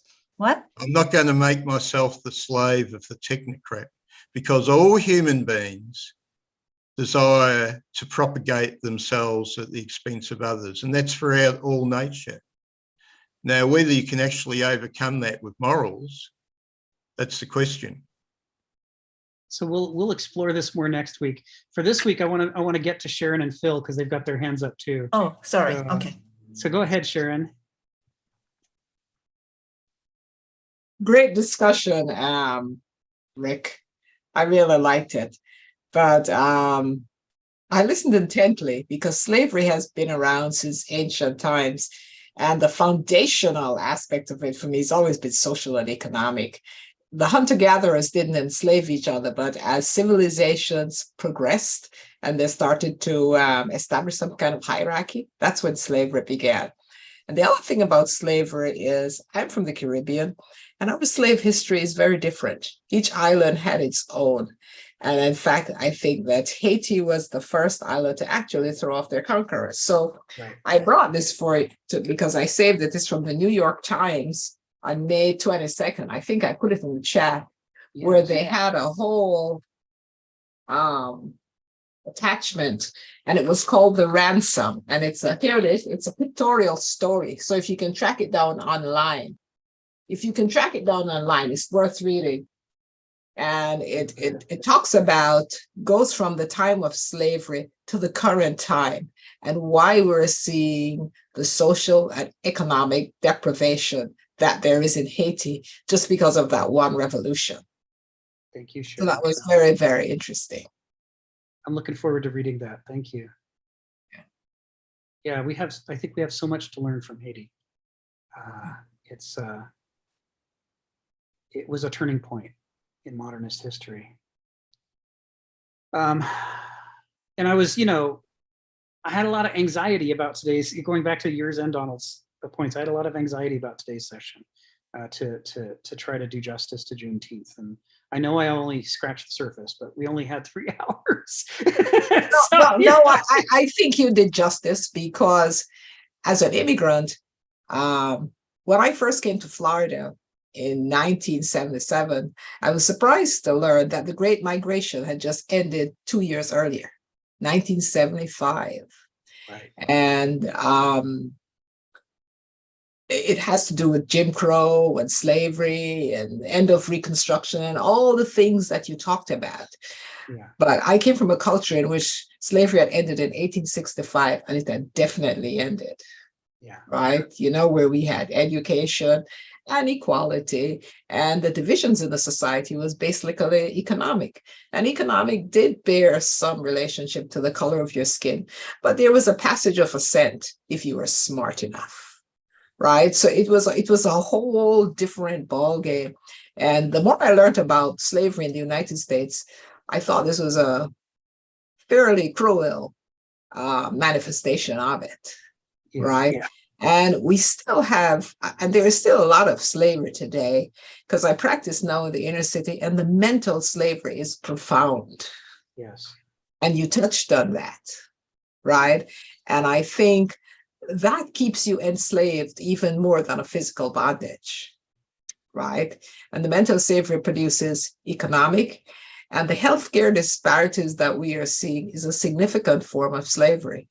The way we classify some diseases, and the differences in the clinical history of diseases that we're now finding, that is not necessarily so. It is just based on perceptions. Right? Because the way you classify the diseases also informs the treatment that you give. And so slavery, even though it's ended, it has not ended. It's like the first time I visited South Africa. This was in 2005. I found that apartheid had ended, but it hadn't really ended. It had just ended in name, but the construct of the society and the lives of the people was still apartheid. The housing, the health, the education, everything. There were small sectors where people had opportunity, but that was like very, very small. And it didn't impact the well-being of most. So enslavement of other people in any society, it never really ends. It's continuous. It just manifests itself in different ways. And that's my opinion. I was very, very happy to see that we established Juneteenth, because this is a continuing, festering wound in American society. We've never, ever addressed it. And every now and again, we rip the bandages off, and I'm sorry for the metaphor, but that's what I know. And it just bleeds. It bleeds like hell, And so this is the first establishment, the first holiday which acknowledges that slavery happened and it ended. Yeah. So going forward, I'd be interested to see how we treat it, right? Because the celebrations that I saw last night really didn't do it justice. But, it's an evolving process. Yeah. So you did a good job, though. Thank you, Sharon. Yeah, it speaks volumes about contemporary U.S. society that after the Emancipation Proclamation, we didn't make that day a holiday. Yes. Because so much of the country was not happy about the dismantling of slavery. And it took until, now to even get one holiday to say ending slavery is good. It's like up until now, we're still not fully in agreement about it, but we were just able to get enough momentum in the country to get a majority to say it's good that it ended. Phil, and then we'll wrap up. Go ahead, Phil. Yeah, it seems to me from your talk, there's three factors that I think it adds to it. One is the 1876 compromise, which was terrible, that allow Jim Crow to extend slavery. Another factor is the human beings. I think a couple of weeks ago I sang the Bing Crosby song, right? You did? Emphasize the positive, eliminate the negative, don't mess with Mr. In Between. I think we do have that tendency to want to emphasize the positive and obscure the negative, except for those people who really suffer and they can't escape it. Right. Added to that is the fact that we have waves and waves of immigrants that did not understand this at all. And if you're living in a culture that want to emphasize the positive and obscure the negative, then in a sense, it was that negative information was suppressed, and it had to wait for the Blacks to bring that up again so that we remember. And I think what happened in the early 60s was just a very important factor, that it just sort of exposed the wound that we were trying to hide. And I think the cover up is kind of important in this sense. Like, there is a tendency for human beings to go beyond just sublation. It's just do a total cover up, and eliminate it off the table, right? Or if not that, let's say, oh, let's bygones be bygones, let's start afresh, as if that would take care of everything. And I think that's a problem, because it's not only the people who advocates for this suppression, but the people's willingness to, in a sense, try to,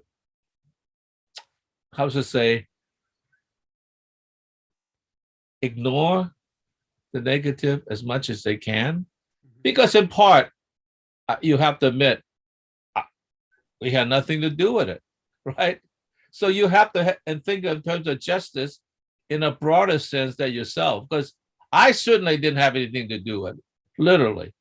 But, I want to extend it beyond my own personal relationship and understand that it extends into society. And we do live in this society as a whole, and we need to take care of the bigger structure than myself.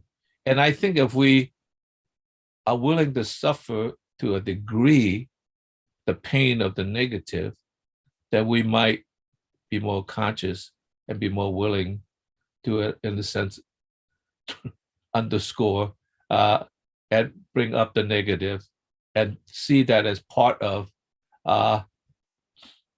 somewhat parallel with the positive as well. Thank you, Phil. Sharon, you wanted to add something? I just wanted to add something that I want to agree with Phil, because I just came back from Germany, and one of the things that I was very impressed with was how they teach the negative, right? The Holocaust is talked about, yes, with shame, and some times saying, well, how did we get here? And what can we do to make sure this never happens again? Because it feeds into a concept that I believe, the sustainability of a culture, the sustainability of anybody's life depends on how you honor your past, right? And I think this is where we are at peril right now. I see us reconstructing school books. I talk to young kids, and they come out and they have no idea. And it's important, what you just said, Phil, about waves and waves of immigrants. My husband was African-American, and I learned a lot from that experience.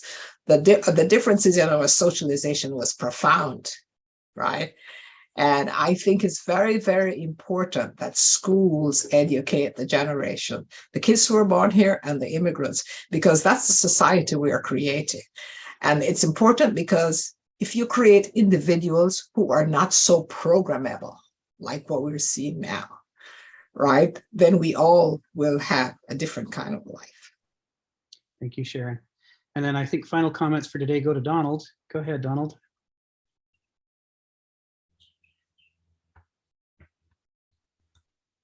Well, I just want to say thank you again. I thought you'd well structured and wrap that long discussion up very, very well. And I am not, however, going to sell my stock in all the payday loan companies. My retirement depends upon the douloi of the United States. No, but you know, this characterological versus, I don't know, physical historical enslavement is such an important concept in what Kenneth is saying, that when he talks about we need to get rid of our own delusions,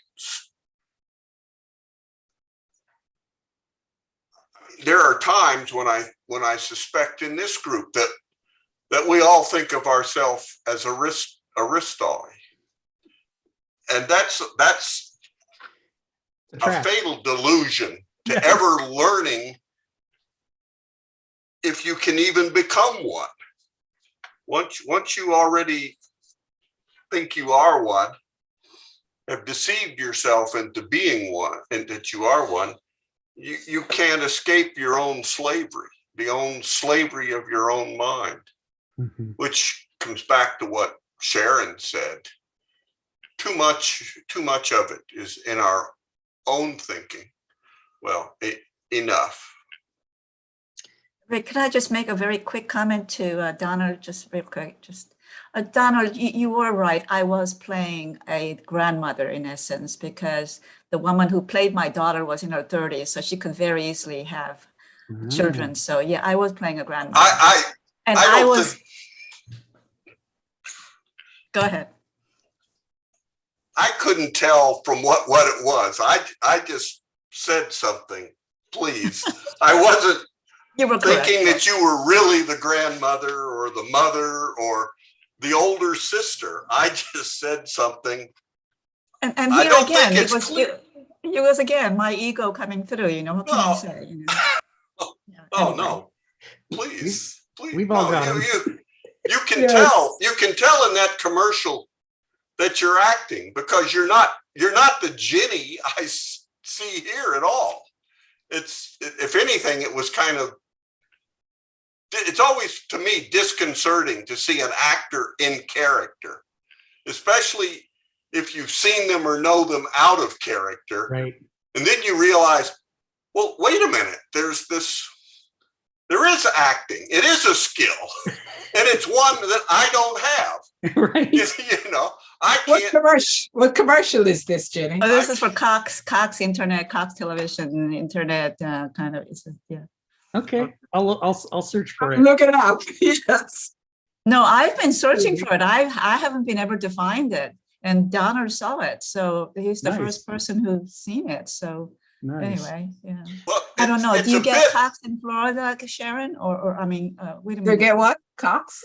No, Rick, you're in California. Are you? I'm in Seattle. Arizona. We don't have it here. Yeah, you don't have Cox, so yeah, you probably won't see it then. Yeah. Oh, I could look on the internet. I can't find it. Yeah.